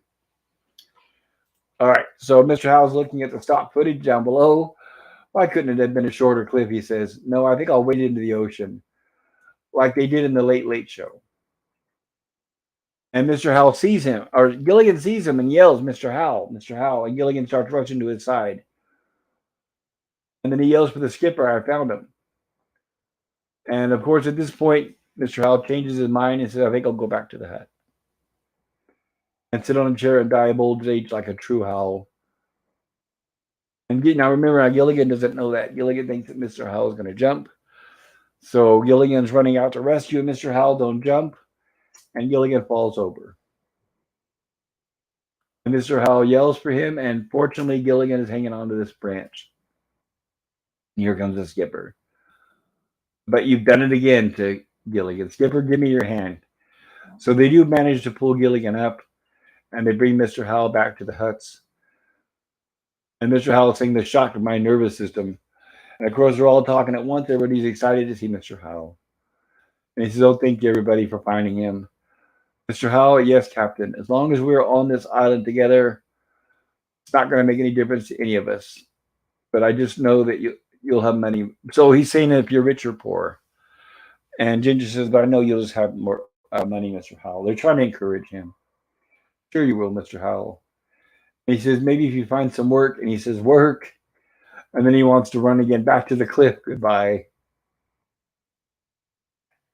And now we're saying Mr. Howell won't eat or sleep. He won't talk to anybody. And they're asking what they should do. And he says, I don't know. All I said was he should get a job and go to work, said Gilligan. And Skipper says, you can't use that kind of language around Mr. Howell, even though we all know in reality that's the truth. But Professor Gentleman, I think I've got the answer. But Mr. Howell is sorry. I'm like once again I'm missing all the subtitles because this is skipping so many seconds. And according to the professor, he missed being a millionaire is the only Mr. Howell realizes that he's trained for. But he realized we've got to retrain the house for work. Exactly, Professor. For one, I'd be glad to teach them all my seamanship. Marianne and Ginger, they could take Mrs. Howell. They could teach her a lot of things. And maybe what is it, Gilligan? And Gilligan doesn't know anything, of course.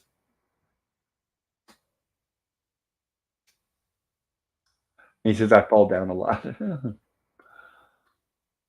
now to the telling Mr. Howell, and of course he's dressed for work. Mrs. Howell and I are overwhelmed by your help, he says. So he is willing to listen. But if you're going to teach me seamanship, just show me to the bridge. And I'll get the Queen Mary on her way. So it's like, yeah, he figures he's going to immediately start as captain of a ship, which, sorry guys, that's not the way it works. And that's what Skipper tells him. That's not where you're going to start. And he says, maybe the Lurleen, first mate, maybe? Actually, no, it'd probably be deckhand. I know absolutely nothing about sewing, says Mrs. Howell. Well, it isn't very hard, Mrs. Howell, really. So she shows her how to do a few stitches. She says, we'll start with a simple hem, and that's just wonderful. I'd love to do that. And she gets excited. Well, Thurston's going to be so proud of me, she says. So here we have a skipper going to show Mr. Howell how to use a shovel. But of course, that's only for captains. This is a pile of coal. And he's going to be teaching him how to shovel coal into a furnace. Scoop and toss all in the same motion. He's using clamshells as an example. Of course, Mr. Howell is thinking how vulgar to do manual labor. And Skipper said, just keep an eye on me and watch this. So Skipper's giving him examples. Mrs. Howell's excited. She's sewing along. Well, Mrs. Howell, let me see what you've done since I left, said Marianne. Well, I do believe I'm getting the hang of it, she says. And she stands up. Unfortunately, she sewed everything together, the tablecloth, the curtains, everything. I think I did something wrong, she says.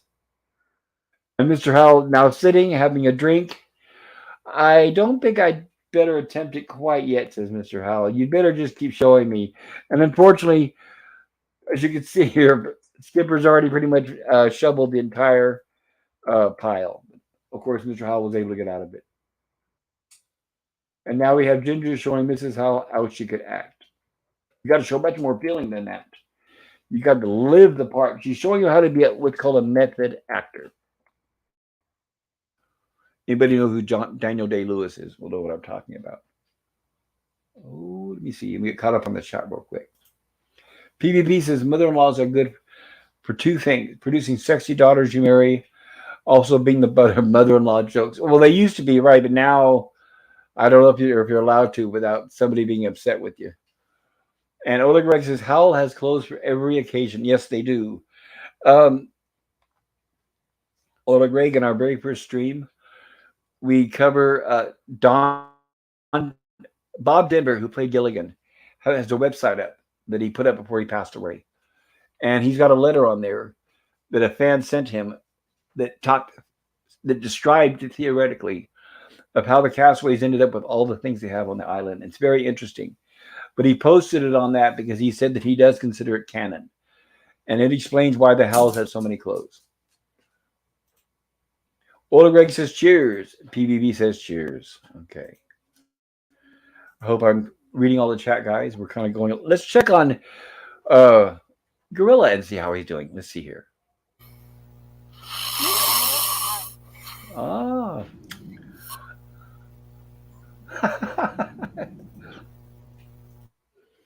Yeah, that sounds like he's still sawing logs.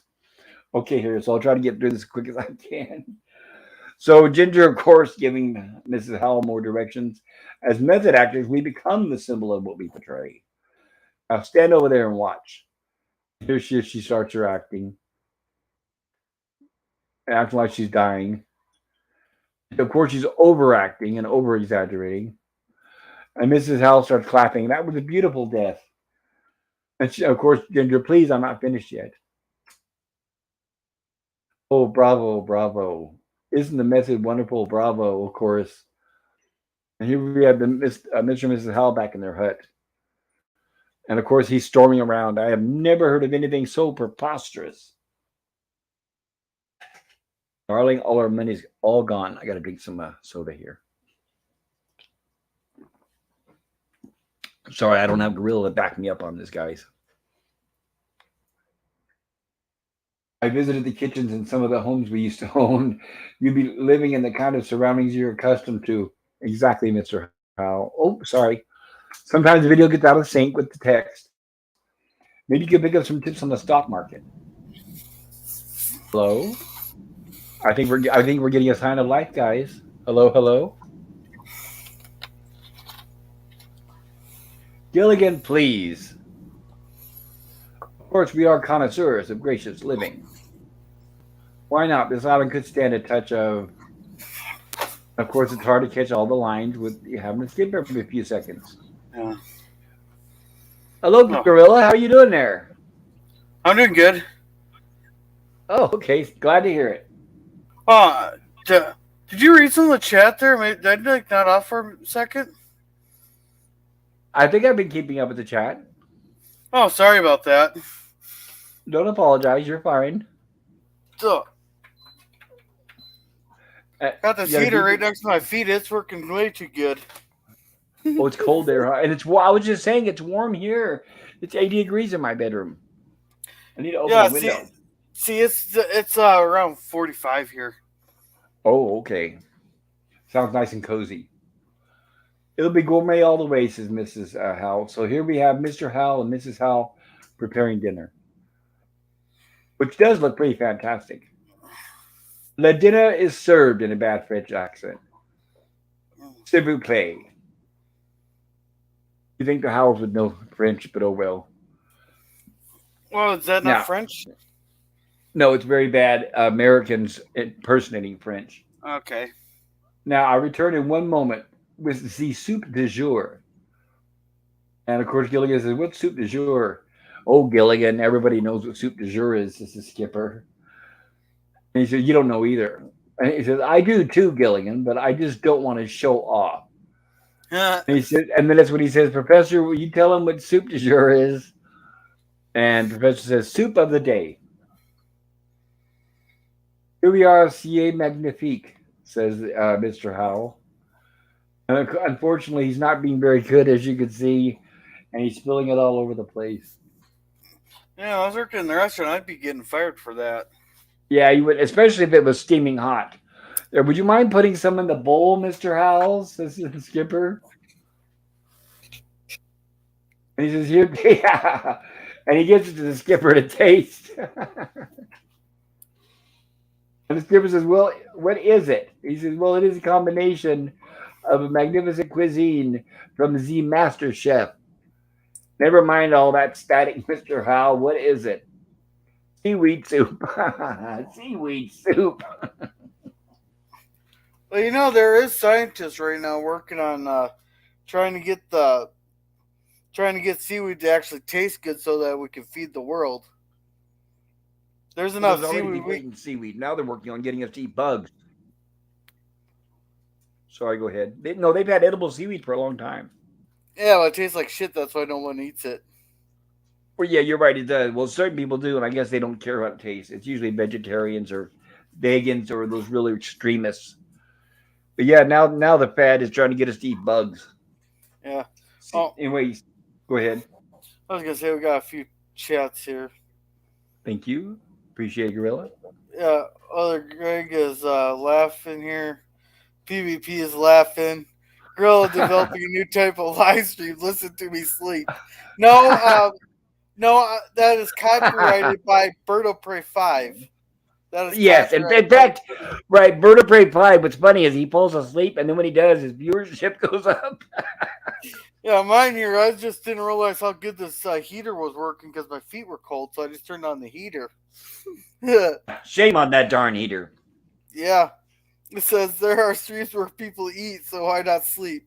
Yeah, hey, at least I wasn't eating like my potato chips like I normally do. Oh, you're It you're said, fine. It's okay. yeah, sorry about that.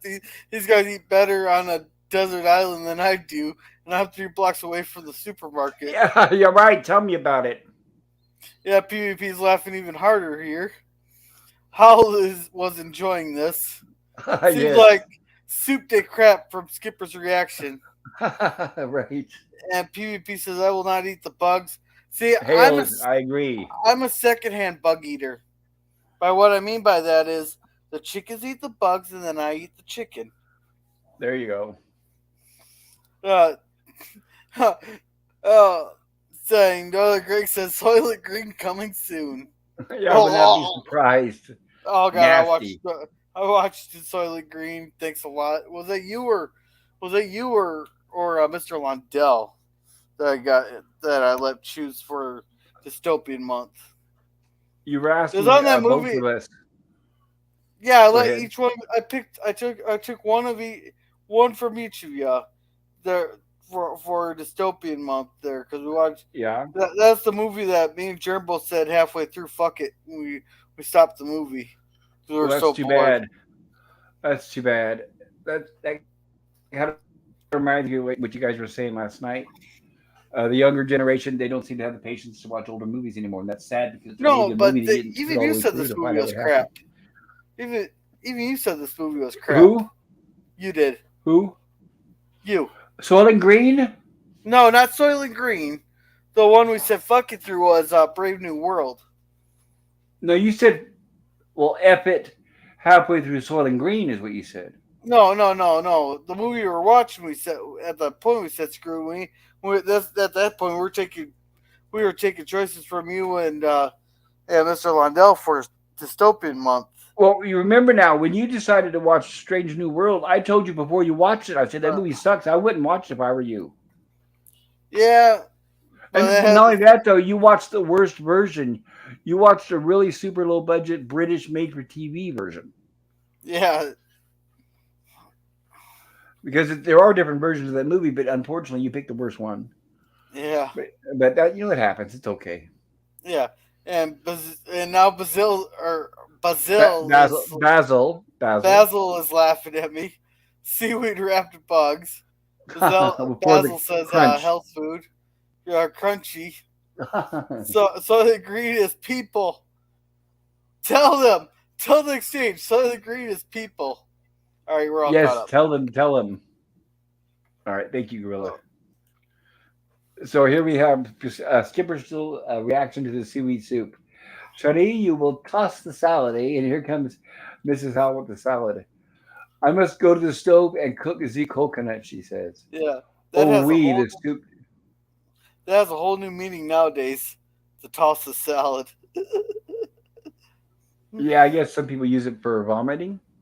No, it's a whole different meaning there.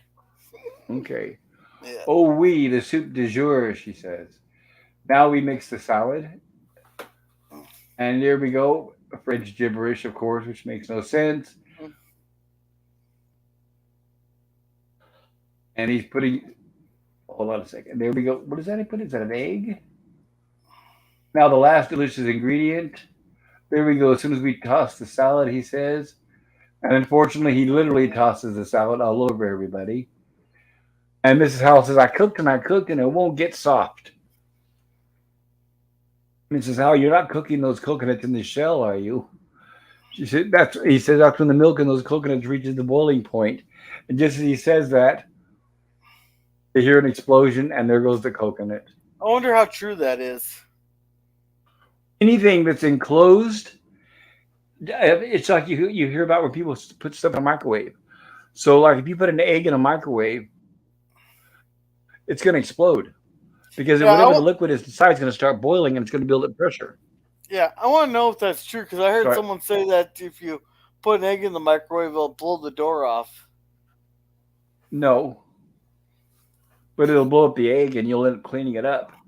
But you can take like a needle, like a sewing needle, and you can poke a little hole in the end of the egg and you can cook it in the microwave and it won't explode. But yes, anytime you try to, oh, do you know what a pressure cooker is, right? Yeah. All right, I bought my mother a pressure cooker. It was a nice one and a big one.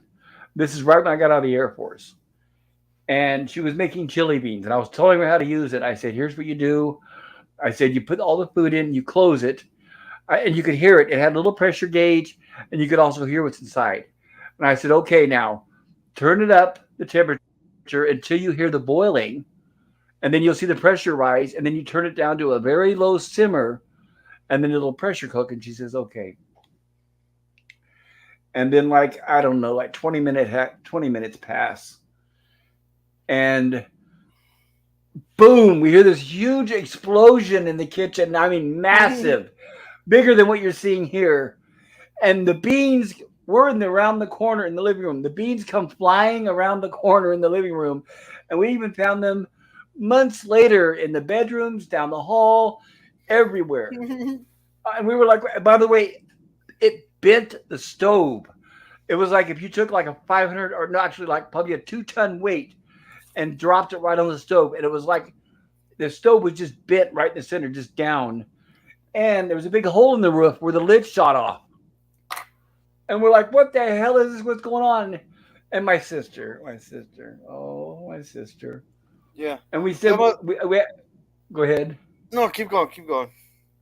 Well, we're like, what's going on? My mom, and like, first, of course, I asked my mom, I said, well, didn't you turn it down when it started boiling and all that? She goes, well, yeah, everything was fine. I turned it down. The pressure was working. Everything was working fine and whatever. And they're like, okay, everybody, what happened? Who touched it? My sister, oh, well, I did. And then we asked her, what'd you do? Well, I didn't hear anything, so I turned it up to high. That's why that's like that the terrorists use the tool choice for some of these terrorists for the homemade stuff. Well, They it make that big damages of the an stove. explosion. We had to replace the stove, and it was a big, like I said, it was a big pressure cooker, so it made a big hole in the roof. So yeah, that was a very expensive mistake on her behalf. Very dumb mistake. So anyway, okay, so back to Gilligan's Island here. It's snowing shredded coconuts.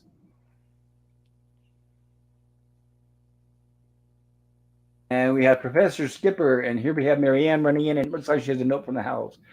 Mrs. Howe is going to jump off the cliff. Yeah. I guess because her dinner went so poorly. Go ahead. See. This is where this is what I was talking about. Where I did, kind of like the whole they're gonna go kill themselves type deal. I kind of had an Right. issue with that because I've had family actually do that. We all No, have. We've all known. Most of no. us have known somebody who's done it. You know. I think that it's just kind of like a poor choice to do that as a joke, then especially have the laugh track kind of going in the background there. However, instead of having them go to the cliff there, I would just had them like laying in their beds, just not wanting to get out, going through like a depression state instead. Well, Instead yeah, of but having, then how you going to end a 30-minute episode doing that if they're just going to lay there for months on end? I think they handled it okay. yeah.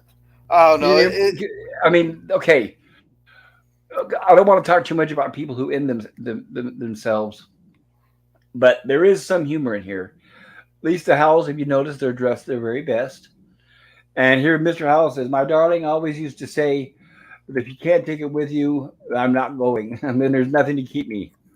Really wouldn't mind being poor." So now they're having second thoughts. What is that, my dear? And she says, "Poverty." So now they're already starting having. So they didn't think about it too deeply. As soon as they got there, just like when he was the first time, he started changing his mind. And now we have Gilligan running, Mr. and Mrs. Howell, Mr. and Mrs. Howell, and we have the radio with them. And we have the radio announcer saying the Howell financial structure is intact. It was the Powell, repeat, Powell, not Howell Industries that collapsed. And to think I was trying to kill myself, says Mr. Howell. And he looks down and says, "Good heavens," realizing that they're on the cliff. "What if I'd succeeded?" And he passes out and they catch him. And this is a tale about castaways, of course. all We right. have our ending credits. Ugh. And All right, go ahead, Gorilla. Soylent Green was a decent Chuck Heston sci-fi film, but I prefer Omega Man. I liked them both, but they were two different kinds of movies. Yeah. And then Pleasant says, "Hey Pap, actually, Omega Man might be a fun film for a Tuesday night stream." You know, I would agree PvP, but I don't know if the younger people would be able to make it through the first half of the movie. I'm starting to have my doubts about some of these movies we've been thinking about. And So I don't know. Euler Greg says, "Add Planet of the Apes, and you have great Heston sci-fi fiction triple feature." I absolutely agree. Yes. Yeah, Pleasant says, "Yes, Planet of the Apes is great." Bazell says, "POA was pretty good." Planet of the Apes. I read the Then, book. I have it right. I'm looking at it right now. then Euler says, "Boom." It says, Yes. Pleasant says, "My mom could never figure out how to use a remote control. I've never trusted her with a pressure cooker." That we happened were to my. just, we were just lucky that somebody wasn't standing next to that dumb thing in the kitchen because they would have been severely injured. I wish you could see that stove. It's hard to describe. It was like totally bent down. Yeah. Greg says that happened to my parents too. Those early cookers were dangerous. Well, if you don't know what you're doing, but they're normally safe. Yeah. Pressure cookers now being tested as weapons by the military. Bazell's laughing. Uh, PvP says, "Great story. At least no one got hurt." Exactly. Just mail them to the enemy and they blow themselves up. All right, turn it up on high and Yeah, just listen for boiling, right? Yeah, PvP's laughing. And Bazil says, "To Russia with love from Ukraine." They probably would, Euler. Yeah, I wouldn't be surprised. He says, "LL Bazil. I knew a guy who served in Afghanistan. He said the locals would use the sinks as urine. I didn't know Canada had people that went to Afghanistan." And Skogler says, "Cheers and knives." And Bazil's on Skipper Skipper and says, "A busy day at the Superdome can include one of those." Well, that is a, I Yeah, he's guess, a talking about present. yeah, he's talking about pissing in the sink. Anybody's been to a concert where there's a big line of people at the urinal? Yeah, wink, wink. You know what I mean. Yeah, here's Germ's channel. Resolute Germs Oh, channel. Everybody, check that out. Great guy. yeah, we're watching Exoskeleton next Saturday, or on Saturday. Is that a cartoon? Yeah, for Saturday morning Okay, cartoons. And then we had a gotcha. sizable force there, Gorilla. Mm, Okay, I think we've covered everybody in the chat. Like I said, we usually try to read all the chats. And it's supposed to be two battle swords, says Basil. yeah, And yeah, he says, yeah. Canada lost about 51 soldiers there. Yeah, that's too bad. What a Mm. waste. Yeah, we try to read most of the chats except when some asshole decides to nod off. But Oh well. No, it's like I already told the you have to get up early, so it's not your fault. no, well, I feel bad. I feel real bad about that. But I haven't done that. I haven't done that for years, actually. Did I forget I to put think my it's been. poll? I forgot to put a poll in the chat. Or at least there's Oh, nothing there. So either I forgot or it disappeared. I'm sorry, guys. yeah, So if you like, feel free to. What we usually ask in our poll is, which episode did you enjoy most? So we had. Let me go back here and make sure I get this right. We showed two episodes, episodes 7 and 8. Castaways Pictures Presents was the first episode where they made a silent movie, and the second episode was Agonized Labor, where the Howells thought that they lost all their money. So if you'd like to vote in the chat, tell us which episode did you prefer the most. Castaways Pictures Presents, or you could just say first or second or one or two, and I yeah, appreciate that. I'm sorry I forgot to put the poll in the chat. yeah. And obviously, I like the first one better myself. That was a fun little episode, even though they could have solved it if they would just thought logically. They could have solved the whole issue dilemma of the episode in 2 minutes.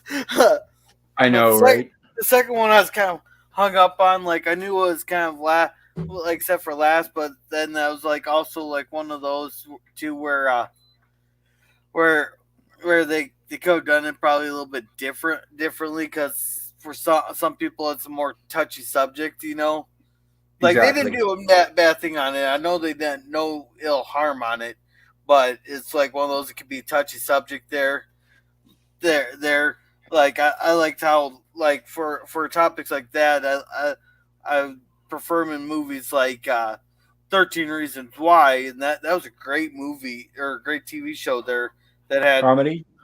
no, it's a drama series there where Oh, okay. a person did commit suicide, you know, and they left 13 no or 13 tapes, each with a different person's name on it, why of of the reasons why she did it, but it explains like what this person did to her, you know, that Yeah, caused her to do that. if somebody off themselves and then gave me a tape and said they made it just for me because of why they off themselves, of course I would never watch that. Who in the right mind would? No, no, but Uh, no, but it is it is a pretty decent film. Me and Marissa used to watch it together, and we thought it was pretty decently done. Mercer. Is that the guy that's on Salty Trekkers No, channel, I said right? Marissa, Oh no, I my don't know who ex, that. Oh, I my see. ex. Gotcha. We thought it Yeah, was pretty decently done. right. It's Eh, like somebody sounding screaming at you, telling you it's all your fault. In fact, I made a tape here. How it's all your fault? Oh, no, really? Well, I no, can't wait to she play didn't that and say it listen to was the their whole thing from fault. beginning to end. No, what it was is it's Yeah, but telling the it's story. my point is, if somebody off themselves, you don't want to hear it. Yeah, It's like reading a suicide note. I'd rather not hear it. All you're gonna do is blame it on the whole world around them. Goodbye, cruel world, or I don't know. But especially they made a yeah, tape. It's like, oh my god. It reminds me of I don't know. Like you have people when they want to off them, if they really, really want to off themselves, they'll do it at home with like an overdose of pills. But then you have those that no, I want attention. I want everybody to know. I want everyone to see me. So they'll jump off the Golden Gate in San Francisco like that. That's what I'm talking about. It's like some people just want a lot of attention, and I'm just not into the people that like a lot of attention. I despise it. I don't care how reason you want the attention. I don't like people who are attention whores. But that's just me. It just grates on my nerves. I've known so many of them. I just don't like it. So Oleg Greg says 2 swords out of 5 or 10, Basil. And Basil says Canada is weak like France. Oh, no, I wouldn't say so. They just have, unfortunately, a horrible government like we do here in the U.S. Oleg Greg well, says snores. Go ahead, Gorilla. Canada also has like a population of like 20 million versus our 319 million. Right. Well, they don't have the big welfare state like we do here either. And Oleg Greg says share snore stream. And PvP says, well, I came in late, so I'll vote for the second one. Well, thank you, PvP. I appreciate that. And Basil liked agonized labor. And Oleg Greg's liked the first one. And PvP says, I have no interest in watching a person self delete. Same here. I don't want to watch it and I don't want to know about it. No thanks, I'll pass, says Oleg Greg. Well, thank you, Oleg Greg. I appreciate that. Don't worry that in my memory. Don't want that in my memory, says PvP. Exactly. In fact, one time I went to a funeral and the casket was open. It was somebody I really loved. And they said, aren't you going to go look at and visit the casket? And I said, no, you know what? I'm going to sit back here in the back and I want to remember them as the last time I saw them. I don't want to go and look at them in the coffin. And I'm glad I did that. So I don't have that memory of the horrible makeup pasted on them. They look like some kind of mannequin. The last thing I remember of that person was when I saw them laughing, having a great time. And I've been to enough funerals. I just don't need that. But that's just me. And we have Jim's Landscape. Hello, Jim. Hello, hello. Glad you could join in. We're getting ready to close it up here, but I'm glad you stopped by, Jim. Ola Greg says, hey, Jim. PvP says, well, if you off yourself, it is self indulgent, I think. Well, not always. It's the ones that want attention when they do it. Like I said, the sad cases are the ones that just do it without telling anybody. And those are the ones that do break my heart. Jim Landscape says, prop video. Oh, okay. There's a link to one of Jim's videos. And Basil, dudes, if you're gonna off yourself, fine, just do it. Jim says hi, PvP. PvP says that we are around 28 million, I think. God, man, we probably have more than that just in California alone. I'm sure we do. Ola Greg says I'm not going to comment on this subject. Smart man, Ola, or smart Ola Greg. Sorry about that. And Jim says hi, Oiler. And PvP says, "Wow, I was wrong. Almost 40 million here now." Ooh, you probably got all these fools from America moving up there. No, they And never PvP followed through says, with "Hi, it. Jim. I know a lot of them threaten it, but And we're all like, bye, have a not enough wonderful do it, in my time. opinion." I know. I wish they would leave, right? And okay, I think that's the last chat. I think we got them all. Okay. So I want to thank everybody in the chat. Thank you guys for spending time with us. I'm sorry we've been a little over 2 hours, but I think hopefully for you guys not too boring. If you enjoyed the stream, please consider hitting the like button. If you haven't subbed to my channel, maybe consider doing that. If you watch this on the rerun, I have other streams, classic TV and movies and sci-fi and Star Trek and things like that. Check out my channel if you get a chance. But most of all and above all, I want to thank. Let me take off the screen here. I want to thank my esteemed self panelists here. I'm tired too. Yeah. I want to thank my other panelists here, Gorilla's Random Thoughts. Gorilla. So you said you liked the first episode better, right? Yeah, I was kind of conflicted on the other one there, and for the different reasons there. But the other one was a fun one, even though it could have been solved in 2 minutes there if they thought logically. I know. And then, of course, they'd have been rescued and we wouldn't have had a TV show, I guess, right? Yeah. So tell us about your channel. Well, doing shorts there. I keep forgetting there's one short I really wanted to do. I thought it'd be it's one of those it'd be either really funny or it piss a lot of people off, but those are the best ones. but no, like tonight we watched 4 episodes of End of the Fucking World. We're starting season 2 next Wednesday there, out of 2 seasons.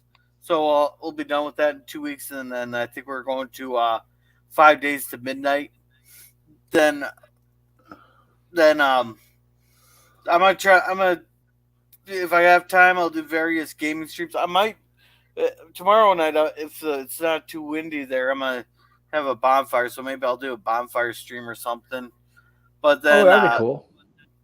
then Friday we're reviewing the what was it? I'll come back to that one there. On Saturday is it's the courtship. We're reviewing the courtship tomorrow, Great. or on Friday. I mean, the Waltons, the courtship. I'm looking at the description. I'm not too excited about that one, but oh well. Uh, when on Friday or Saturday, there's Babylon 5 watch party. Then on Sunday, uh, we were watching some movie about a guy whose house is on the road there or something. Oh yeah, There, I Patrick think it's an Swayze. movie there, but with bad grammar, they called it Roadhouse. Oh yeah. Girls read the thoughts at least when he's not asleep. I have a feel that was not going to be a letdown for a while. I feel like I'm going to get about as much crap for that as Bird of Prey 5 does. Hey, hopefully you'll get some subs from it. Yeah. Jim, are No, you still there? Were you able to watch these episodes, Jim? Or did you just? I'm kind of curious. Did you just come in to plug your channel? But I don't know because Gorilla and I have been talking about that. It'd be nice when you guys come if you can visit rather than just coming in to saying hello and plug your channel and then leave. That doesn't seem to be the politest of things to do. I hope you understand. I don't want to be rude to anybody, but that's not very respectful. I don't do it to anybody else, so I please ask people not to do that here. I welcome everybody here. I mean, and you're also like you guys have been here all night with me. I mean, some of you guys have been here since the very beginning, and I always encourage everyone to please put a link in your channel. But if you can, don't wait till the end just so you can pop in and plug a video on your channel and then pop out. That just doesn't. That's uncouth. yeah. Um, Oh, okay, so we got a few more chats here. Bazill's asking 40 million subscribers. No, for some reason, right. it must be that cold up there that the Canadians are really populating themselves there with it being so cold up there. They need to find something Well, to when it do. gets cold, maybe people have more babies. Oh yeah, why do you think that there's a lot of birthdays in September, in October? Okay, and I want a Yeah. reminder to everybody. Then Let's see, what is this Wednesday? Okay, so I'm gonna have an open stream this weekend. My rumblings from the lab. It'll be open topic, open mic. Everyone's invited. I'll announce in my community tab what I'm gonna have, but I'll try to give you at least one day ahead of time. And I know a lot of people are working, and those are really busy days. A lot of people are on some really big streams, which I totally understand. yeah. And Monday, we'll be back on Lost in Space. I think we're gonna be on episode, what is it, number 8? I Yeah. think last week was number 7. I think next week my name, Mr. Nobody, or PvP knows the name of that episode more than I do. But yeah, that's gonna be Lost in Space. We're still on season 1. Yeah, I'll look it up And real quick. next Oh, well, thank you, Gorilla. And then next Tuesday, everybody, if you can make it, it's gonna be my birthday's actually on Monday, May 1st. But I'm going to be celebrating on Tuesday, May 2nd. I'm going to on our horror sci-fi stream. I'm going to cover the horror comedy musical from 1986, Little Shop of Horrors, starring Rick Moranis, Steve Martin, Ellen Green, among others, John Candy. So if you get the time, I know a lot of you guys are busy. I really appreciate it if you could join us. I think it'll be fun. I don't know if it's going to be as fun as when we had Tremors. That's going to be kind of hard to top. That was a suggestion by Nemesis of Eden, but we'll do the best we can. And I also in my community tab I did post links to 3 different websites that you may be able to watch the movie on if you don't have it on a streaming service.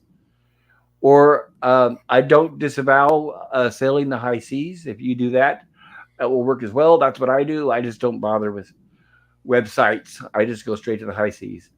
But Yeah. I have a uh, yeah, you're going to say something? Go ahead. Yeah, it's my friend Mr. Nobody next Monday. Thank you. Yes, thank you, Gorilla. Thank you. Yeah, I use what is it called? Little stupid filter things. What is it? VPN. So yeah, when I tell everybody about sailing the high seas, I do use a VPN. So some of you guys may be wondering, wait a minute, watch out what you're doing. So yeah, I'm very careful. Okay, so with that, I want to thank everybody Oh, who was here in the chat tonight. It really means a lot to me. yeah, we got a few And, more chats here. Did you want to read them first before we say good night? hold on just a moment. I'm grabbing something to drink here. Okay. PvP said, "Don't send those crazy people here, please." Oh, too late. Too late. We already got the plane tickets bought. There's the prop video. Other Greg says later, Gators. PvP says girls random thoughts. At least when he's not asleep. That's right.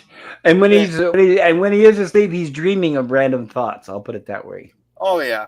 Then PvP says Roadhouse. Is it about a Winnebago? And as I got my thumbnail says, uh, all right, that's it. I'm grabbing the rusty butter knife. uh, I just got here at It's midnight. I think it's most okay. It's mostly a cheesy action flick. You know, it's Patrick Swayze, so Yeah, I wouldn't expect Oscar-winning performances, guys. yeah. No, I'm just trying to find fun ways to make the Sunday thumbnails there. Oh yeah, Yeah, absolutely. yeah. And apparently it's midnight for Jim. Then it's number 7 there. Here's Oh, Pickles' thank you, channel. PvP number 7. That's it. Yeah, And there's here's LDG's channel. Everybody, please check that out when you get a chance. yeah. It says my friend Mr. Nobody. My favorite Penny episode. Angelina Cartwright is great in it, and great Angela, fun yes. again. Thanks, guys. Thanks. Oh, the pleasure is all ours. And like I said, it really means a lot to me to have you guys here because without the chat, we wouldn't be here. So you guys mean everything to me, especially because I know your time is you don't have a lot of time to spare, and it's so valuable to everybody. So yes, it's very very much deeply appreciated, and I am serious about that. And especially you, Gorilla. I know it's late.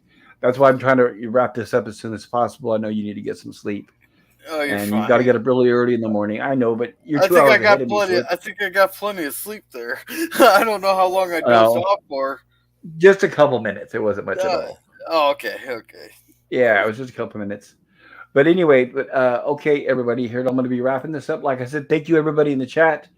I really appreciate it. It was a great time. And don't forget, Monday, Lost in Space. Tuesday, Little Shop of Horrors. And then, of course, Wednesday, it'll be Gilligan's Island again. And with that, everybody have a great night. If you work tomorrow, please drive safe and take care.